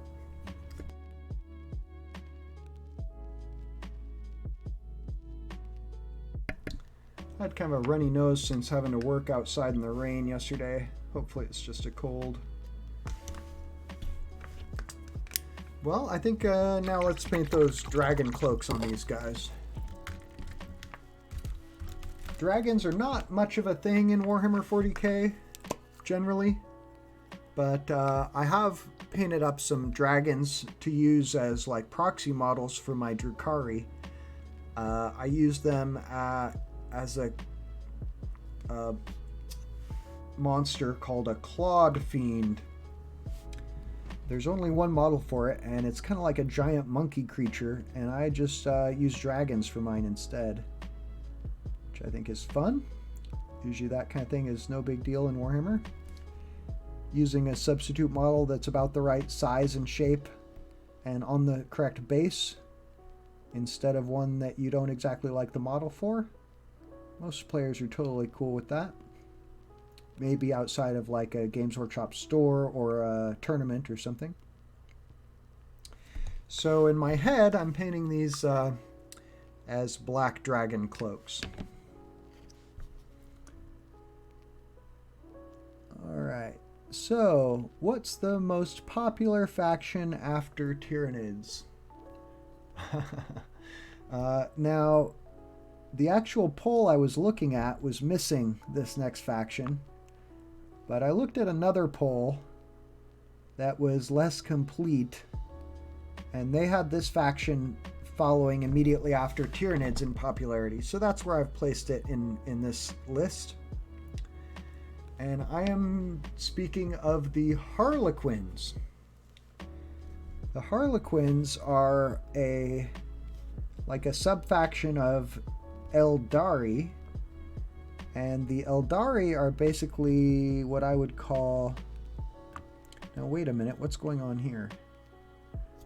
The Eldari are basically like space elves. They're an ancient race that predates humanity. I'm trying to figure out what is going on here next to his arm. it looks like maybe a tentacle reaching out and wrapping around his staff, coming out of his torso. Now, I guess that's kind of a chaos thing, but Genestealer Hybrid could maybe have a tentacle. It's not out of the question, so maybe I'll paint that a skin tone. Or I could paint it black so it looks like another piece of dragon pelt that's wrapped around his staff, but I think we'll make it a tentacle, like a second arm. So we'll paint that Screamer pink in just a minute, once we finish with the cloak. So the Harlequins are a very interesting subfaction of Eldari. Eldar are, which is the original name of the Eldari, is a little further down my list, so we'll get to them shortly. But the Harlequins, I'll say that they have kind of a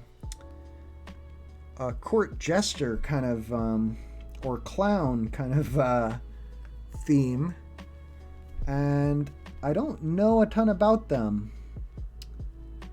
I gather that they are kind of a subfaction of Eldar, and they have very advanced technology, and they kind of come across like corsairs, going around the Warhammer galaxy with sort of unclear motivations. I don't really know what they're trying to accomplish besides their own survival.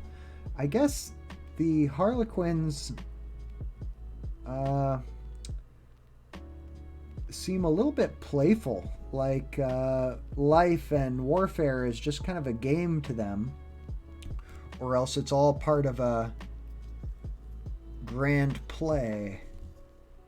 And so in that way they remind me a little bit of the orcs, who seem like they're having fun during a battle. But the Harlequins are very strong on the table, and they're a very elite army, meaning they don't field a lot of soldiers relative to other factions. But each individual Harlequin is rather strong. And rather than relying on like brute force and firepower, they tend to rely on maneuverability and finesse, and being kind of hard to pin down and hitting hard when they do hit. So you could say they're kind of a glass cannon faction, and usually those are pretty hard to play in Warhammer, or maybe they're more suited to expert players. And I do remember a few years ago Harlequins were winning a lot of major tournaments. They're also one of the newest factions to be added to the game, but it's not a huge miniature range. I wouldn't be surprised if they only have about maybe 30 different actual units that they can field in the game.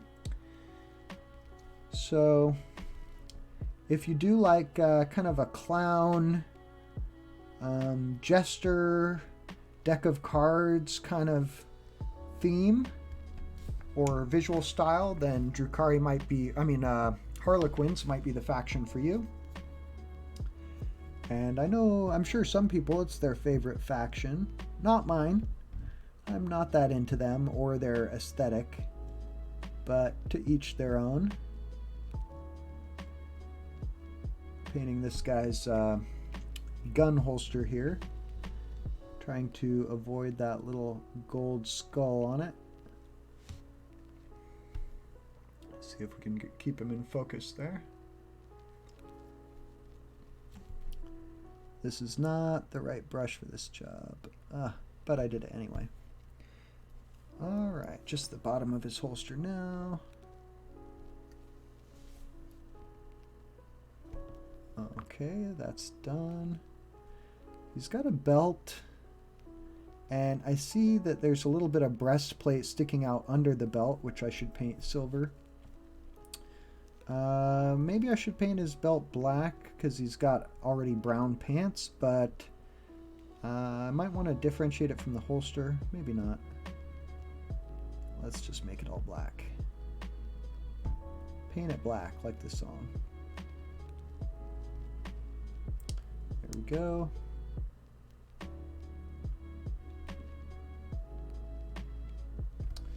Alright. Well, that's the black pelt and his holster painted.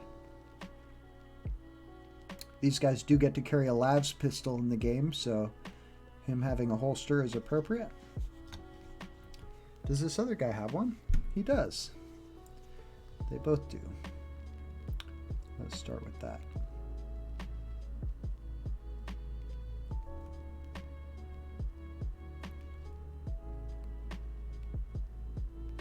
Oh, got a little out of control there. Should have gone to a smaller brush, but I was being lazy. Can come back and do touch up later. So Harlequins, what's their deal?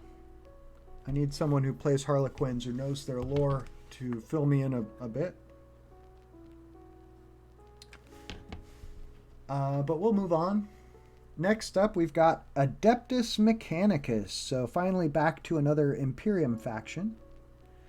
And the Adeptus Mechanicus are sort of the mechanics of the Imperium. They're in charge of creating all of the and maintaining all of the Imperium's technology. And as a result, they're spread across basically every Imperium world. And they have some of their own planets, which are called Forge Worlds, which are completely dedicated to the manufacture of various technologies. And that's where the company, Forge World, gets its name, which is Games Workshop's sister company that makes some of their more niche or boutique models, including their giant war machines, the Titans. And in the game, the Adeptus Mechanicus field like a bunch of different kinds of robotic units. And even their basic soldiers, you'll often have like robotic arms and legs and stuff. Their basic infantry are called, I think, Skitari. And they have some very cool models. Like, they have like, I don't know what the name of the unit is, but they have a cavalry that ride on robotic horses, which I think just are very cool looking. They also have a variety of servitors. Servitors are like humans who have been melded with a machine, oftentimes after committing some kind of crime, and they have their brain maybe wiped or lobotomized to make them easier to control. And they have like the cybernetics inserted into their brains to give them direct commands, which is pretty gross. Not very nice. The Mechanicus have their home planet on Mars, which is still called Mars, I think, in the 41st millennium. And they're a very cool faction. I have a friend who's been eyeing them and considering playing them for quite a while. But instead he's gone for... Well, I got him started with Dark Angels, and then he added Necrons and Grey Knights to that.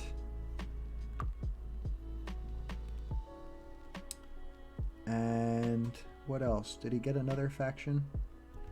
Can't remember.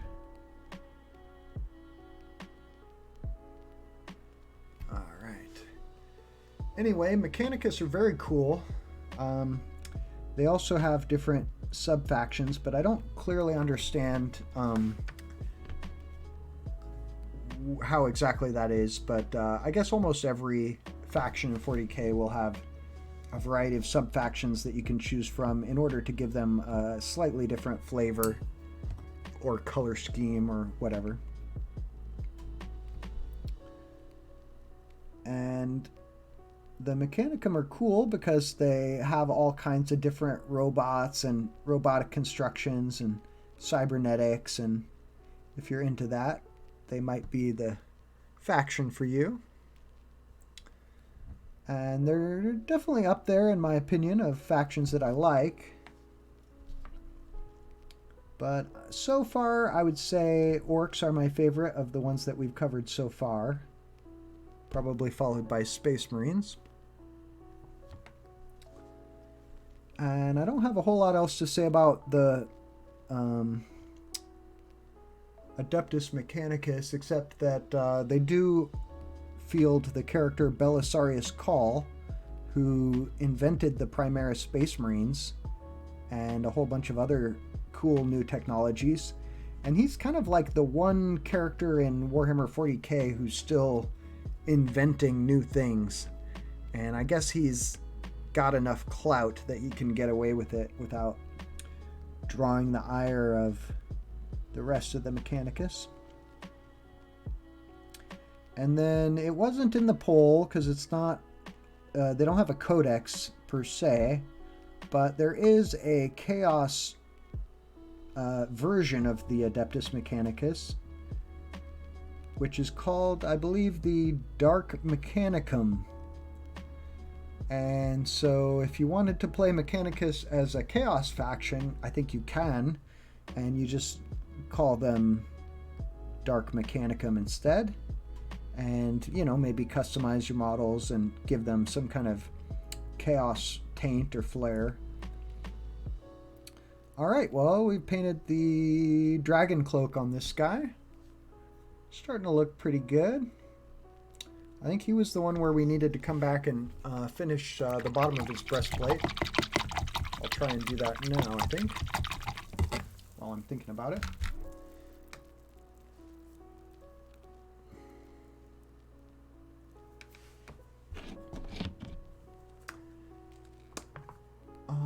Oh, yeah. Maybe I'll mention them now because I don't think they're on my list, but there's also the Titan Legions. And the Titan Legions are basically the mightiest robotic war machines of the Imperium. And they're your like super giant robots on par with maybe like Pacific Rim or Evangelion or whatever else, where you have like building size, skyscraper size robots. And the Titan Legions have like a whole crew of people operating them, usually from like a control room in the head, and then they have maybe even like servitors wired into different parts of the body who are like permanently a part of the machine. And Titan Legions are represented on the table by Forge World models, and they've created at least 3 or 4 different Titan models. The smallest Titan would be a Warhound, and then larger than that would be a Reaver Titan, and then bigger than a Reaver would be a Warlord Titan. And I think that's the biggest one that they've made a model for. I don't know exactly how big it is, but I think it's at least maybe about 3 feet tall. And if you were going to play it on the table, it would be equivalent to like a whole army of regular Warhammer models. So I'm not sure how well the Titans are balanced. I feel like they are stupidly powerful, but not unkillable. Depending on how much heavy firepower you bring. But they're very cool models. If money was no object, I would definitely have at least a Warhound Titan. Which, if you're going to play a Warhound in a game of Warhammer, I think it costs maybe exactly 2,000 points. So you could have a Warhound Titan and play against somebody's full army of Warhammer models. And I think in that matchup, the army of the regular army would beat a Warhound, I think. They're strong, but I don't think they're really as strong as a 2,000 point army. I think they're a bit overcosted, if you will. Well, I decided to give this guy a little liner on his cloak. on his jacket. But I'm thinking I should have done it gold instead of silver. But we can do that in a second. Or maybe I'll even wipe it off and redo that gold. A couple swipes with my finger will work to dry that area off. So yeah, Titan Legions are really cool. My favorite two Titans are definitely the Warhound is my favorite, followed by the Reaver Titan. So I like the slightly smaller ones. And what do we have next after Adeptus Mechanicus in the poll? The next most popular faction was Necrons. So continuing with kind of the robot theme. Necrons are very cool. I have a friend, Mark, who plays Necrons, and I've gotten to play a few games against him now. And I had another friend, David, who I played his Necrons a few years back. And they are fun to play against. They seem like kind of similar power level to Space Marines. And like the standard Necron warrior is pretty similar stat line to a Space Marine. So it makes them pretty well balanced against Space Marines. So if you have a friend who's going to play Space Marines, Necrons are not a bad counter to play against that. You'll have some nice balanced games, I feel. But maybe Necrons have been struggling a little bit in terms of win rate recently, if I remember correctly. They haven't been winning a ton of tournaments. They might even be toward the bottom of power levels, now that I think about it, in terms of Codex win rate. But when you are looking at Codex win rate statistics, those are usually pulled from tournaments, and they aren't always a perfect reflection of the power of an army when played by beginners. And I do feel like a couple of beginner players, one playing Space Marines and one playing Necrons, will have some nice fair games, even if Space Marines have a significant edge at the tournament level. So the Necrons are like an ancient race that used to be biological, and then at some point they transformed their bodies into robots in order to become immortal. And over time, they eventually sort of went to sleep.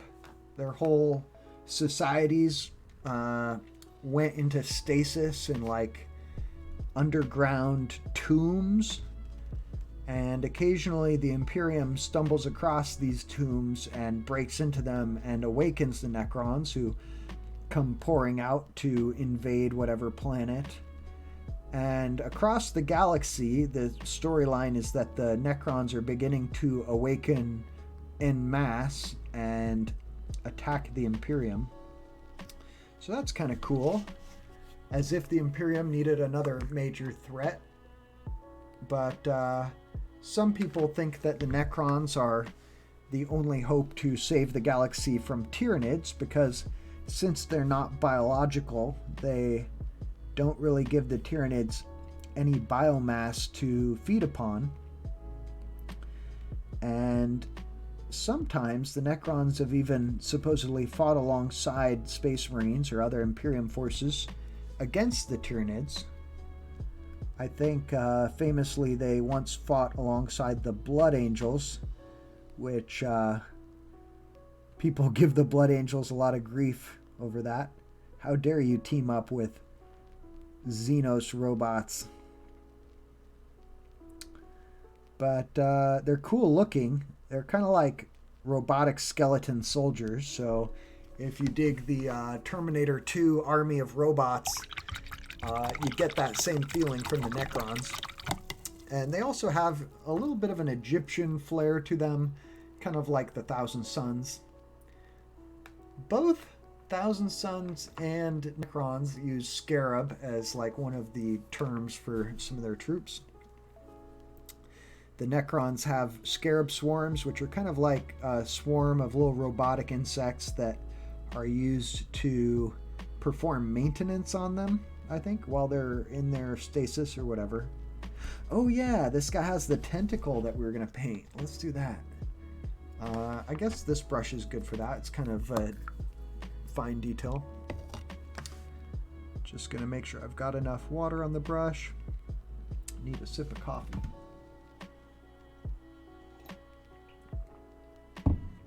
Looks like we're at the 2-hour mark. I haven't even highlighted these guys' skin yet. So these are pretty detailed models, which makes them take a while to paint. But I'm having fun. I've got more to talk about. We got quite a few more factions to go through, so it's all good. I don't have to work overnight for several hours, so I think I will finish these guys. So the Necrons. Necron immortality is a thing, so not only do they not die of old age since they've turned their bodies into robots, but they also, I think, cannot really be killed on the field of battle.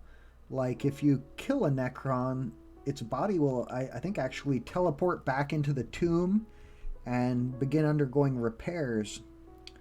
So on the tabletop, that's represented by the fact that every time you kill some Necrons, they have a chance to get back up immediately, which is pretty cool. So you definitely have that kind of unstoppable swarm of robots thing going on. I guess relentless. And back in the old days, if you killed enough of the Necrons, the whole army would phase out and disappear. But that's not a thing anymore. So they really are quite relentless now. And I've had a lot of fun playing against Necrons. And I've had some very close games against them with Space Marines. So I like to play against them. But they're not my favorite faction. And I've never really considered collecting them. But they are cool. I think they've got their place in the Warhammer universe. And they certainly have their fans. So I'll go ahead and move on. Next up, the Eldar.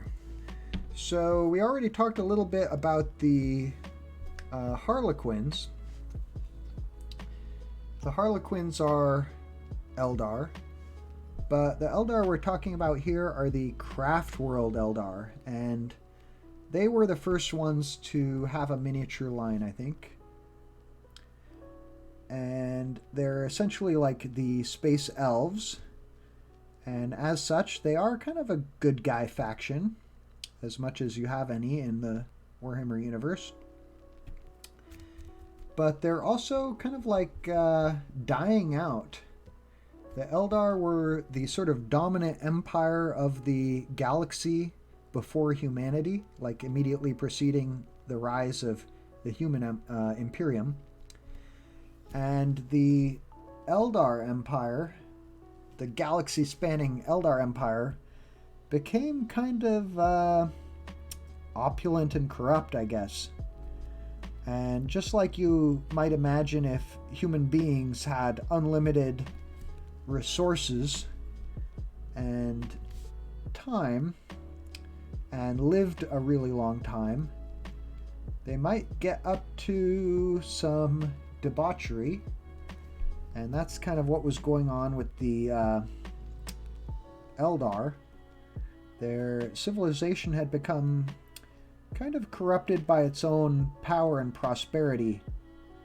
And the Eldar nobility were indulging their every whim and experiencing every kind of pleasure, kind of in perpetuity, until all that buildup of excess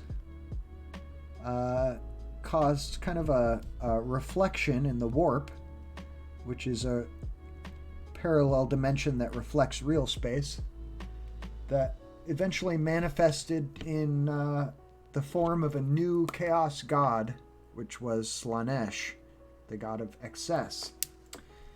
And when that happened, the entire center of the Eldar Empire was sucked into the warp.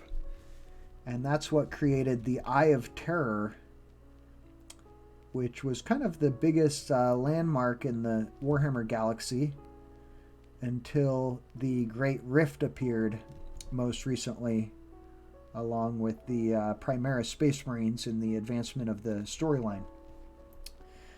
Well, ever since the destruction of the Eldar Empire, the Eldar have been kind of slowly dying out. And if they experience too much pleasure or whatever, it will draw the attention of Slanesh, the god of excess, who is kind of created by their misdeeds. And so as a result, the only way for Eldar to stay safe in real space is to control their emotions and their senses. And they do this through a kind of a meditation. And since they had to abandon their home planets to escape Slanesh, they now live on what are called craft worlds, which are basically giant spaceships that have, whole civilizations living on them. I don't know exactly how big they are. I kind of imagine they're somewhere between the size of like a huge space station and a moon, so quite huge, I think. And there's not that many of these craft worlds flying around the galaxy. Maybe somewhere between like a dozen and 100. So there's really not a ton of Eldar, and that's kind of part of their shtick, is that they're like a dying race and their numbers are limited. And they do have their own form of immortality, which is that they're able to place their spirit into like a spirit stone when they die. And then that stone can sort of hold their soul and keep it from being consumed by Slanesh. And other Eldar can like possess the stone and somehow channel the spirit of deceased Eldar for guidance, something like that. And I think they also have like an infinity circuit that they can place the stones into that will let them control kind of like a robotic body, and they call that a wraith construct. So the Eldar also field these wraith constructs that are like ghosts driving a machine, I guess. Driving a robot is kind of how I would think of them. And they look quite cool. I love the design of the Eldar. They're actually up there in terms of my favorite 40k factions. And I've never collected them, but I've always admired the models and kind of wanted to collect them. But instead, I got into Drukhari, which are like the Dark Eldar. That's what they used to be called. And they're essentially like the Dark Elves of the 40k galaxy. The Eldar do have a cool thing where they have these different paths that they follow. And that's kind of where they get their specialist troops from. And kind of like the different Tau castes, the Eldar will choose a path and follow it, and that will kind of determine what training they undergo and what kind of warrior they become. So I think my favorite of the paths of the Eldar are the Striking Scorpions. They are like a stealth troop who wears heavy armor and fights in melee combat with like an ambush attack kind of style.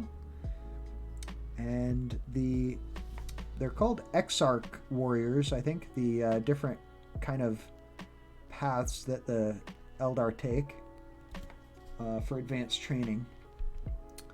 And there's about maybe 6 different kinds of Exarch warriors, and each one has like a kind of a supreme leader who's like a super badass, sort of the ultimate version of whatever the path is. And those are called what? What are they called?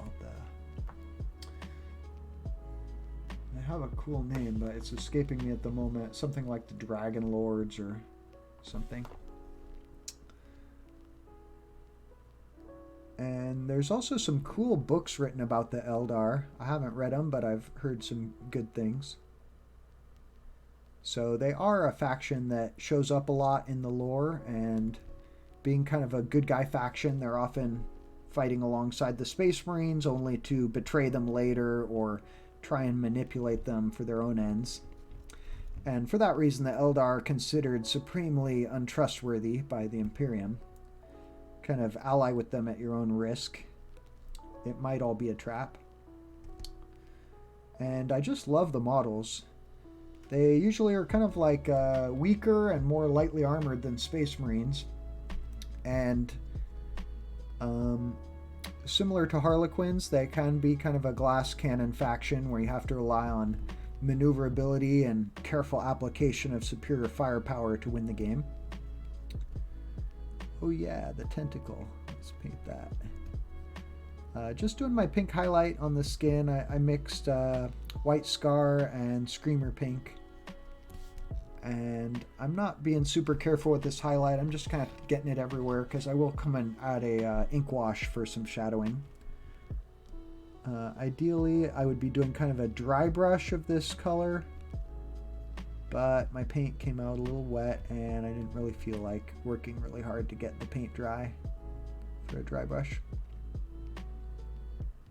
Like I said, the ink wash will add some more shadow and detail. Feet. I do kind of want to, I'm trying to do kind of 2 coats of this pink though. Getting there. Here's how they're looking. Having fun with these guys. We might be almost to the point of doing ink wash. I think maybe I'll just do one more coat of a slightly lighter pink, and then we'll be doing ink wash, which is kind of the final stretch for these guys. But I'm happy with how they're looking so far. And how are we doing on our list? We are actually just about halfway through the list of 40k factions, so we might speed things up here as we get into the second half of slightly less popular 40k factions. So moving on from the Eldar, next up we've got the Sisters of Battle, the Adepta Sororitas. And Sisters of Battle are kind of the girl army, as in they are almost all female, and in the lore of 40k they are a faction, sort of a military organization of the Imperium that recruits women, and they are divided into orders. I actually played against them in my last game, which was my first time ever playing against Sisters of Battle. And it was a super fun game. And I discovered they are very good on the table. And part of their deal is that they have supreme faith in the Emperor and his divinity, to such an extent that it actually protects them from the terrors of battle, so that your average Sister of Battle warrior has a chance to survive absolutely any attack that hits her. That mechanic is called an invulnerable save on the table. And I guess there are a couple weapons that can ignore an invulnerable save, but they are very rare. So, like, if a Sister of Battle gets wounded by, like, a missile launcher or a laser cannon, she will still get a chance to survive on at least a 1 out of 6 chance on a d6. Oftentimes even better odds. And the Sisters of Battle are very cool. I think they're awesome looking miniatures. Now that I've seen them in game, they actually play very well also, but they are not quite as strong in hand-to-hand combat or as tough as Space Marines. So therefore I think they do take a little more skill to play very well, or at least a bit of practice. And the game I played was against a new friend. Played my first game against him. His name's German, and hopefully we'll see him on the channel soon. We talked about playing a game on stream. It was kind of like a practice game, I guess, last time. And so we talked about having a rematch of my orcs against his Adeptus Sororitas. And he played the Bloody Rose order. And they are an order of Sisters of Battle that are very ferocious in hand-to-hand combat. And boy, were they. He had a unit of Repentia. They're basically like Sisters of Battle who have done something wrong and been put in a suicide melee combat unit with giant eviscerator chainswords. And they took apart my orc battle wagon vehicle in like one round of combat. That was impressive. Their eviscerator chainswords penetrated my armor completely on my battle wagon, so I got no save at all against their attacks. That was impressive. So, Sisters of Battle, Supreme Faith in the Emperor, the Power of Faith. They're kind of like a slightly religious feeling, sort of inspired by Catholicism, I feel, faction. And I do think they're very cool. Some Warhammer players kind of get the idea that if a girl is going to get into Warhammer, she's just obviously going to want to play the Sisters of Battle because they're also girls, but plenty of female Warhammer players have corrected that idea and said, no, actually, we like Tyranids or Space Marines or whatever else. They don't want to be pigeonholed as playing the girl faction just because they're girls. And likewise, plenty of guys enjoy playing Sisters of Battle. And they were a faction that people were crying out for years. Can we please get plastic Sisters of Battle? And for a long time, the miniature line was not updated, and you had to seek out pewter miniatures for them, which didn't have a lot of poses to choose from. One of the nice things about plastic miniatures is generally you get kits with a bunch of separate pieces, so you can kind of assemble them in different poses and have more variety from the same kit. And eventually Games Workshop heard the outcry and updated the miniature line of Sisters of Battle, and recently, not too long ago, they got a new codex with yet another miniatures refresh. So they actually have some of the coolest looking miniatures in the game right now, I think. I remember the, what are they called? The Repentia used to be a bit more risque, where they hardly had any clothing, just like some scrolls and scraps of fabric was about all they had to wear, and they've been redone with a bit more modest outfit. And I wasn't sure how I felt about that, but now that I've seen the models in person, I really quite like them.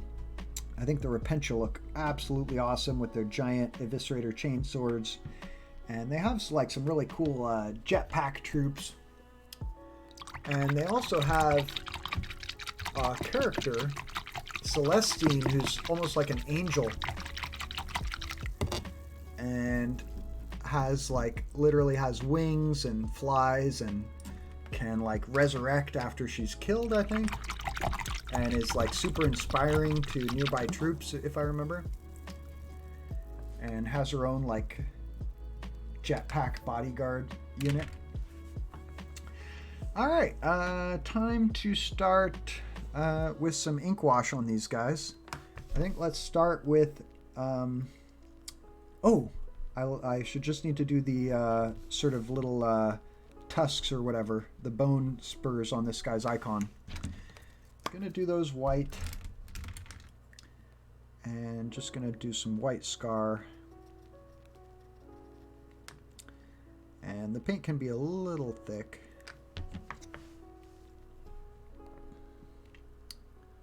Just gonna do super simple base coat on that.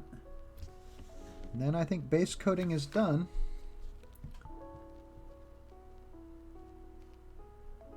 Unless I super mess up and have to do some touch-up, which I probably have some touch-up somewhere I've missed.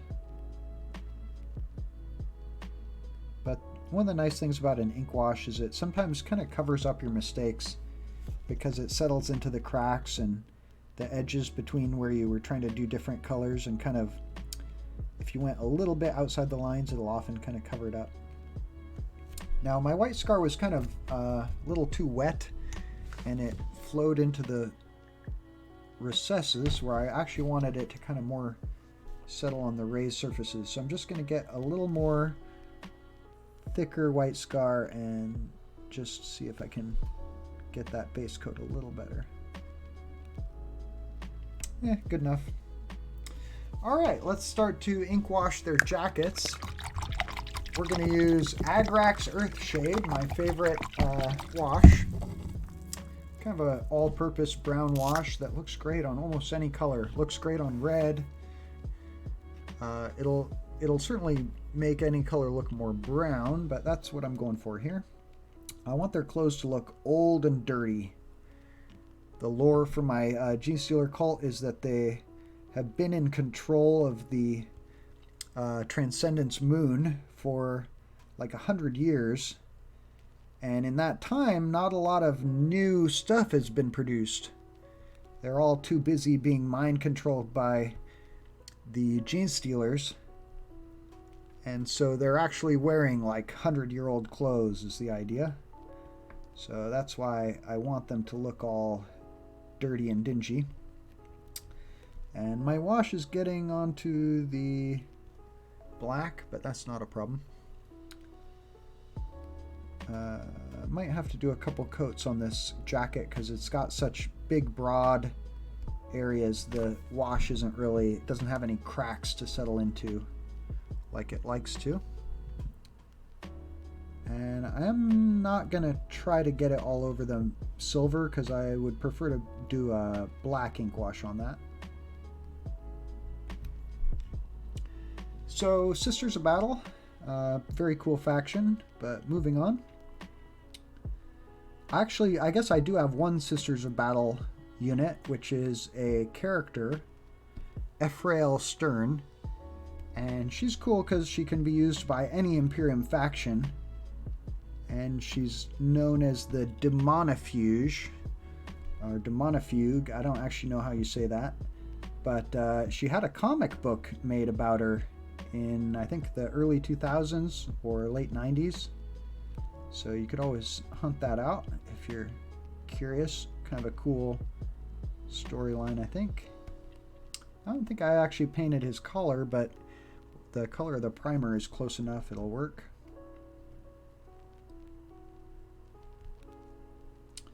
So moving on, after Sisters of Battle, we've got the Drukhari, a faction that I do play. And they are the Dark Elves, or the Dark Eldari.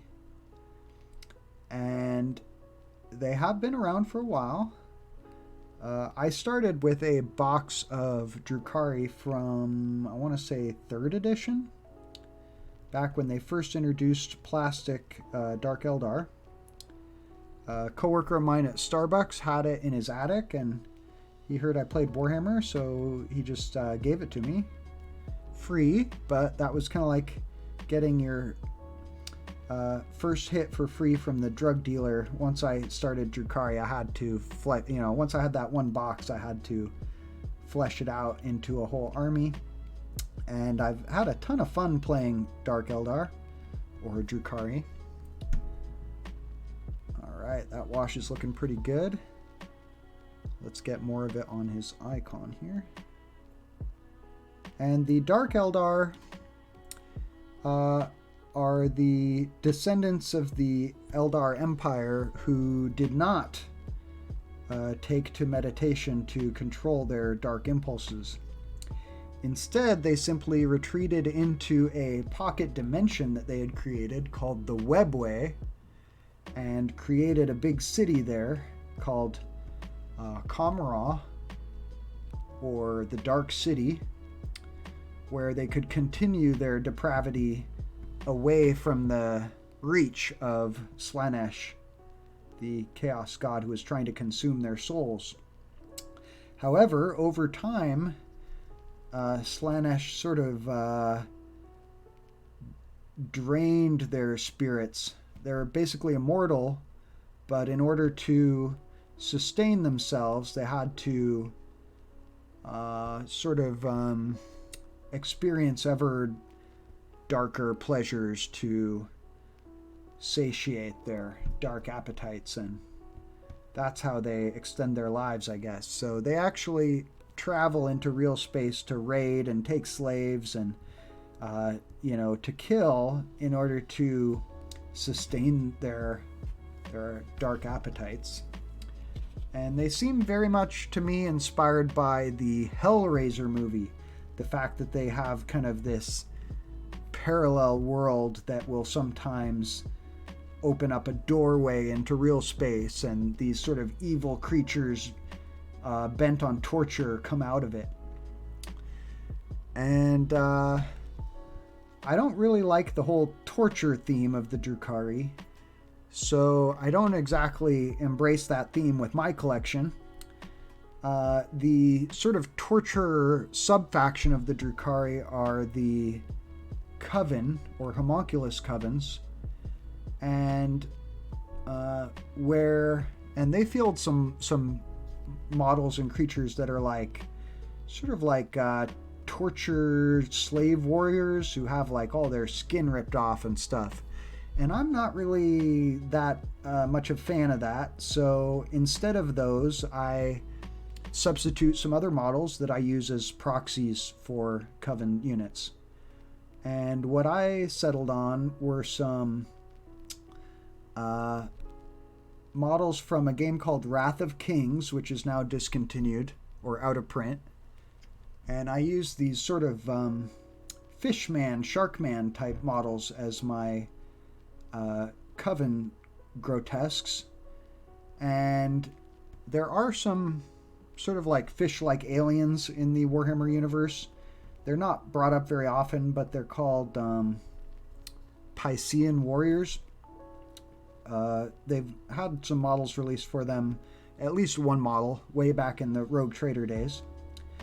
And kind of the lore that we have on them is that they come from ocean worlds and their planets are totally blockaded by the Imperium, which is why you pretty much never see them.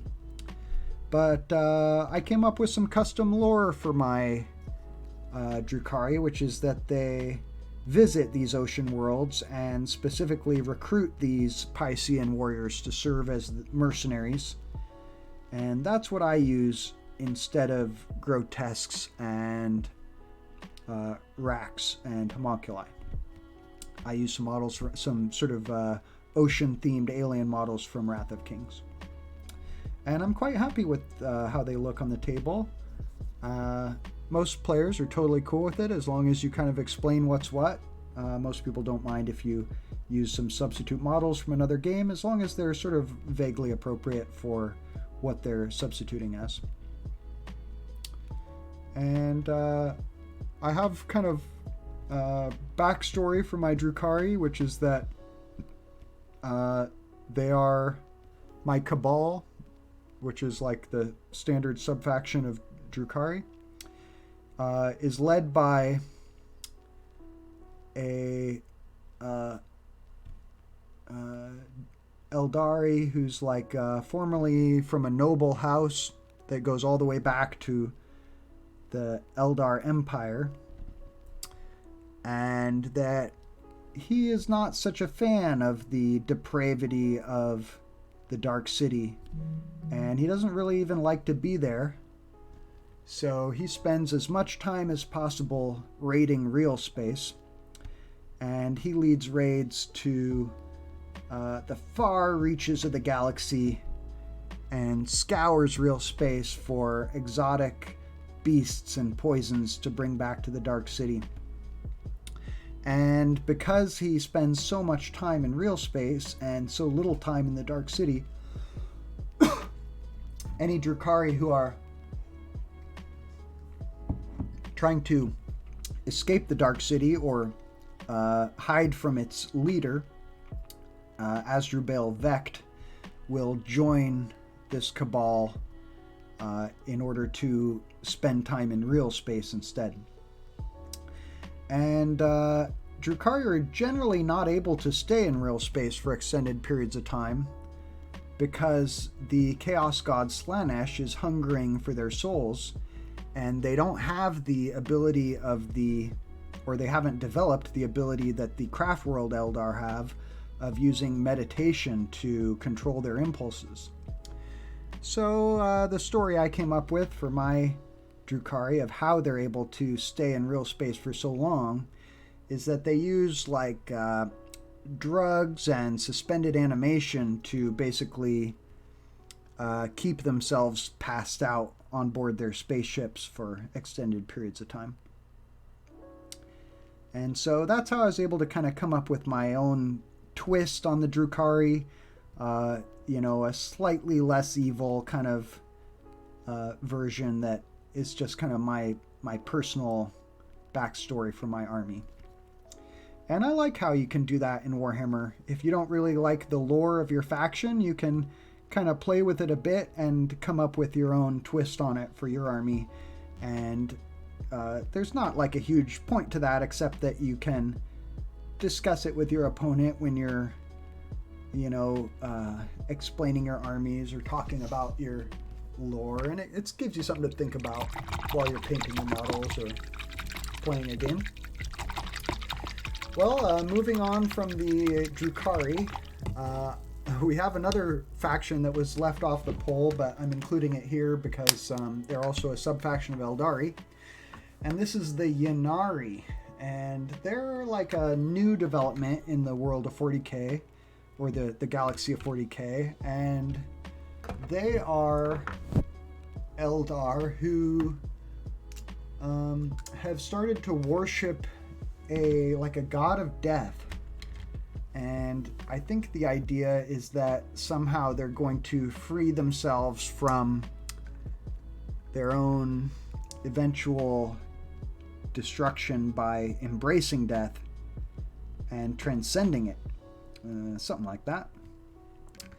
And the Ynnari have a couple characters, and they are able to field both Eldari and Drukhari units. And so that's really about all there is to it, I guess. They have a couple interesting characters, and they allow you to combine Eldar and Dark Eldar. I don't know about Harlequins, though. I'm not sure if you can play Harlequins along with Eldari and Drukhari if you play Ynnari. But it's all turning into a bit of a tongue twister. And I don't have a lot to say about Ynnari. I don't know a whole lot about their lore, but they seem interesting. And if you like Eldar and Dark Eldar, but neither one is exactly your taste, you might look into Ynnari and see if that floats your boat. And we can go ahead and move right along to Imperial Knights. So Imperial Knights are similar to the Titan Legions in that they are commanders of giant robots, but not quite as big as the Titans. I think an Imperial Knight stands about maybe 30 feet tall. So they're still giant robots, and they are very powerful on the table. If you're playing a standard 2,000 point game of Warhammer 40k, you can afford to field, I think, about 3 or 4 knights. And they do have some slightly smaller versions that you could bring a few more of. And what else is there to say about knights? They're commanded by kind of like royal houses who kind of pass the knight down from generation to generation. And I think also will field like multiple knights fighting in coordinated lances or something. So very much kind of like a mech warrior vibe. If you're a mech warrior fan, you might look into, or you might love Imperial Knights. And there is a Chaos version, Chaos Knights, which are pretty similar.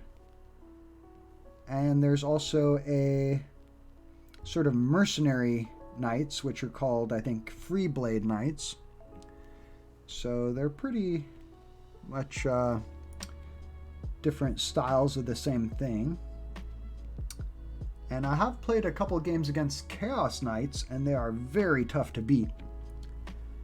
I find them very challenging to play against. Because basically, like, if you have, you know, regular small arms as a significant part of your army, they're going to be virtually useless against knights. Just because they're so big, so tough, armor's so durable. Sometimes you can take them down with weight of fire if you simply have enough shots, but it's pretty tough. And knights are even fearsome in hand-to-hand combat. They'll just stomp on you. And it used to be that their weakness was like they weren't good at holding objectives compared to like regular infantry, but they've recently had that ability improved. So now a knight counts as like 10 infantry when you're contesting an objective. So yeah, if you like Mech Warrior and you're looking for a faction that has that feel of pilots commanding robots operating as a team on the battlefield, then Knights or Chaos Knights is a cool way to go. And there was a time when people were kind of a little bit maybe hostile or resentful toward Knight players, feeling like they kind of broke the game and they weren't balanced, but I think by now most people have kind of gotten used to them. And they've been a part of the game long enough that they're certainly expected in tournaments and stuff. Most people plan to be able to take down Knights with their army. So they've certainly had an impact on the meta, if you will. Well, I'm doing the Nuln Oil Wash, trying to hit all of the silver parts. And if I get a little bit on the jacket, that's fine.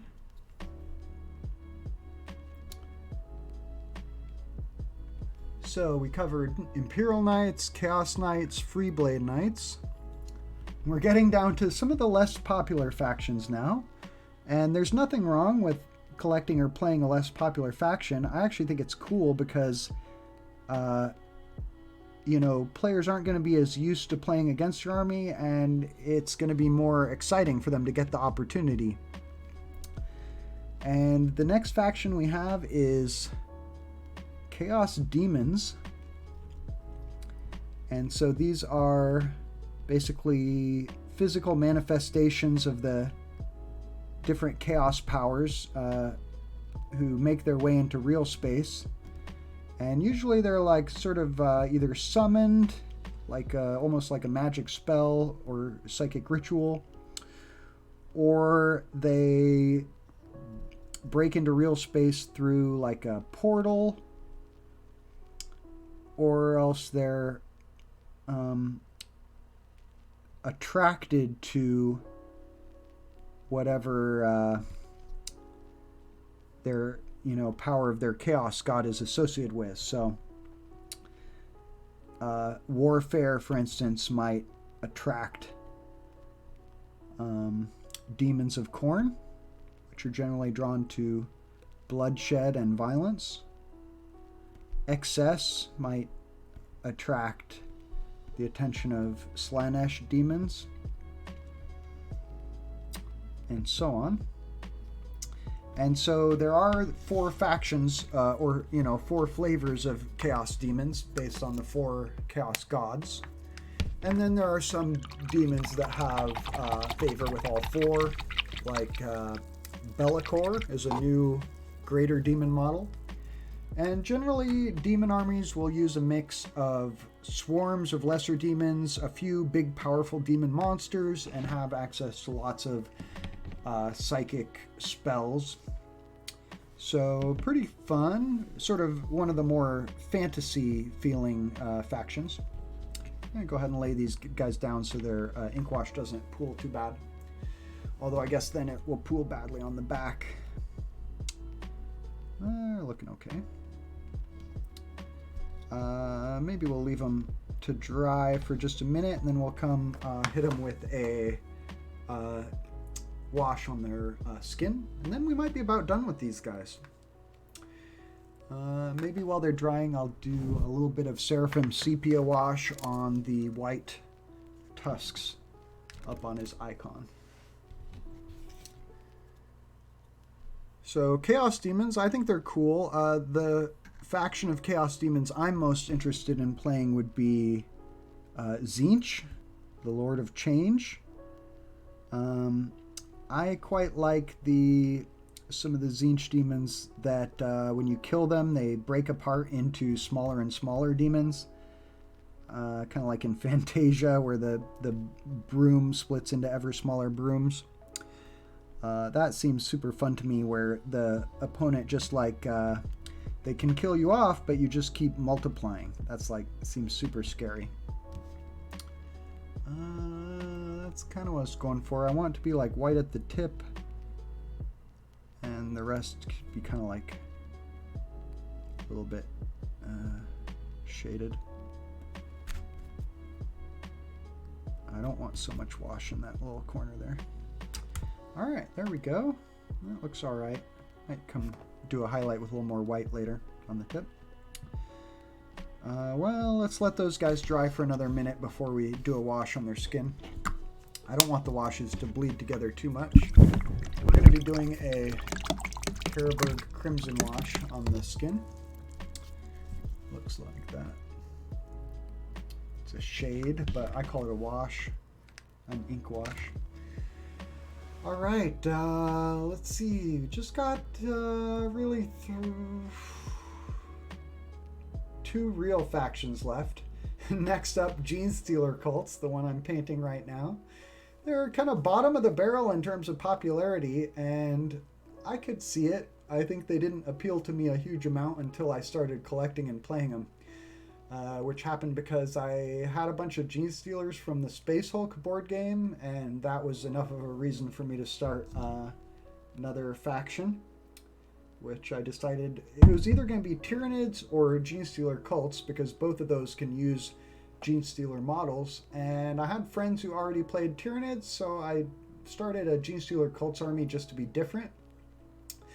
And I had some Imperial Guardsmen, which I had used as allies with my Space Marines, and I decided to paint those into Genestealer cults Brood Brothers. Genestealer cults have access to all Imperial Guard troops as long as they bring them in like a separate detachment. I guess not exactly all, but most.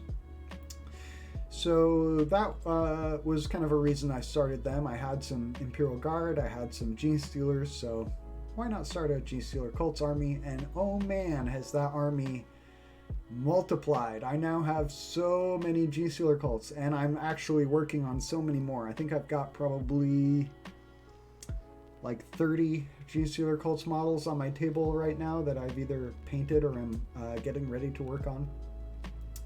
And the more I've played and painted them, the more I've enjoyed them, even though they're not very powerful right now, and they're just about to get a new codex. I've just had a blast playing them and painting them, and I like how they're so alien and kind of devious, and they're trying to overthrow the Imperium. They're just great, nefarious bad guys, and the fact that they're sort of dooming themselves by summoning the Tyranids, and it's all kind of ironic. It doesn't bother me. I think it's kind of fun, kind of funny. So they're like a faction of bad guys who are very, very bad, but also you don't have to take too seriously, which is kind of fun. All right, starting the Carroburg Crimson Wash on these guys. Gonna bring out the details on their face and some of the lumps on their head and their fingers. I'm going to try not to get too much of the wash on the top of the head. Maybe give it a little wipe with my finger so that it looks like light is hitting the top of the head and it's not too dark up there. What else is there to say about Gene Stealer cults? They're kind of unique in that they have their own line of Gene Stealer cults models, and then they're also can field Hive Fleet Tyranids, and they can field Astra Militarum.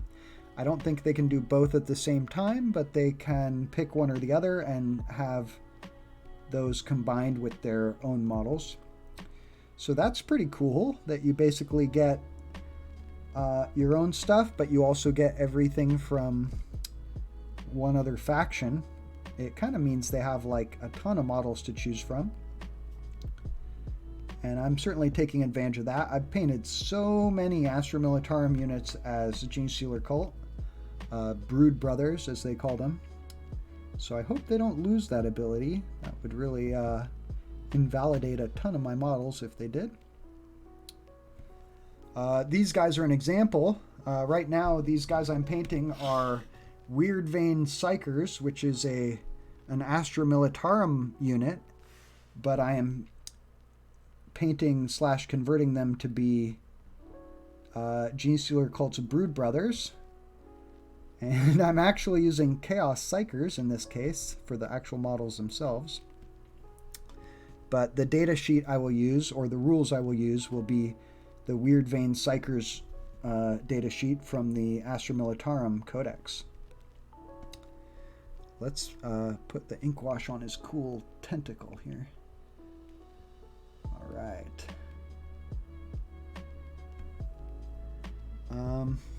Well, let's move on to the last couple. Oh, yeah. Huh. I guess I didn't have like Grey Knights on my list, but maybe you could count them as being a kind of Space Marine, which technically I think they are. But at the bottom of the list of popularity, we have the Custodes. Henry Cavill's favorite faction, or the one that he plays, that I know of. And Custodes are like the Emperor's own most elite Space Marines, and they're like even more powerful than the other Space Marine factions in terms of like a individual soldier. And the Custodes, or Custodian Guard, were traditionally in charge of protecting the Emperor himself in his golden throne on Terra, aka Earth. And for a long time, that was the only place in the lore that the Custodes really were ever operating. Like, they never left the Golden Palace. And then we had Gilliman get awakened from his coma, and he returned to Earth, and I think he basically ordered the Custodes to join him in battle in his quest to, you know, save the Imperium. And ever since then, the Custodes have basically branched out and joined the battles across the Imperium, and they're no longer just on Earth. And so that's pretty cool. I know for a long time Custodes didn't have a model range, and I don't know if anyone really expected them to get a codex and a whole miniature release. Well, there we go. We did the ink wash on the skin. I think that's done. Maybe the back of the hand there. And that might be about it for these models. I think we can call them battle ready. You can see the results. A little messy. My miniatures come out a little messy because I am so heavy-handed with my washes, and also they're kind of speed paints, as in like I painted them quickly. But it's almost 10 o'clock. It's like 9:50 here, so been painting for almost 3 hours. And we made it through our list. I guess the Only ones we didn't really get to are like the Imperial Agents. These are sort of the lesser known, or maybe not so complete Imperial factions that don't really have an entire miniature line. Most notably, the Sisters of Silence, who are kind of like the companions of the Custodes. You can field them together in one army. Sisters of Silence are, I believe, they are like nulls, meaning they're maybe immune to psychic powers or don't show up to psychers or something like that. Like you can't read their minds or something. And they're used to hunt down psychers across the Imperium, if I remember correctly. And then you got a few other kinds of Imperial agents like the Inquisitors and the Assassins, but they're not exactly like whole armies that you can field anymore. And then just a notable mention for a faction that we may see come back at some point. That would be the Squats. I mentioned them in passing as one of the types of abhumans. And a lot of people have called for Squats to return. There used to be a miniature line for Squats, like a whole army that you could play back in Rogue Trader days. And that army never really got expanded or a refresh. So eventually Games Workshop basically just said, oh yeah, they were all killed off. That's why we're never going to see them get a miniature line again. But more recently, we've seen a few Squats introduced, like in Blackstone Fortress, the board game. They've had some Squats characters, so it would not be totally out of the question for them to reverse again and say basically, oh yeah, some Squat planets actually survived and now they're starting to re-engage with the Imperium. So, fingers crossed we'll see Squats come back as a new faction you can play in the next 5 to 10 years. That could be cool. Well, let's look again at the miniatures. Here's the before picture. And I'm just going to set up my little spinner so we can compare to the painted results. Give me a second there. Okay. Get my camera angle set up. Zooming out.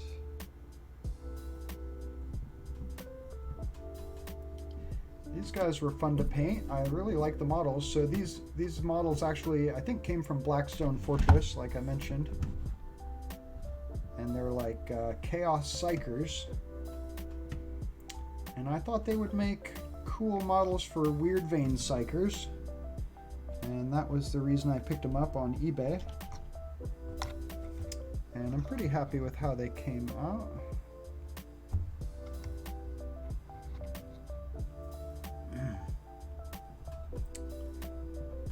Going to be part of probably a 3 or 6 or 9-man squad of Weird Vein Psychers. I think those are the options you have. All right, now the finished results. Here are the finished Weird Vein Psychers. And I'm pretty happy with them. They may get a little touch-up at some point if I feel inclined, but I'd say they're battle-ready at least. And how many of these guys do I have left to paint? Weird Vein Psychers, I think I've just got 3 left. And I'm not planning to do a stream tomorrow. It's Christmas Eve, and I will work...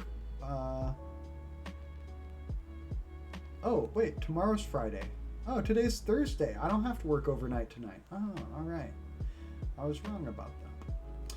Well, that's always a good feeling when you realize you don't have to go to work in 1 hour. I can relax and enjoy some nice sleep tonight.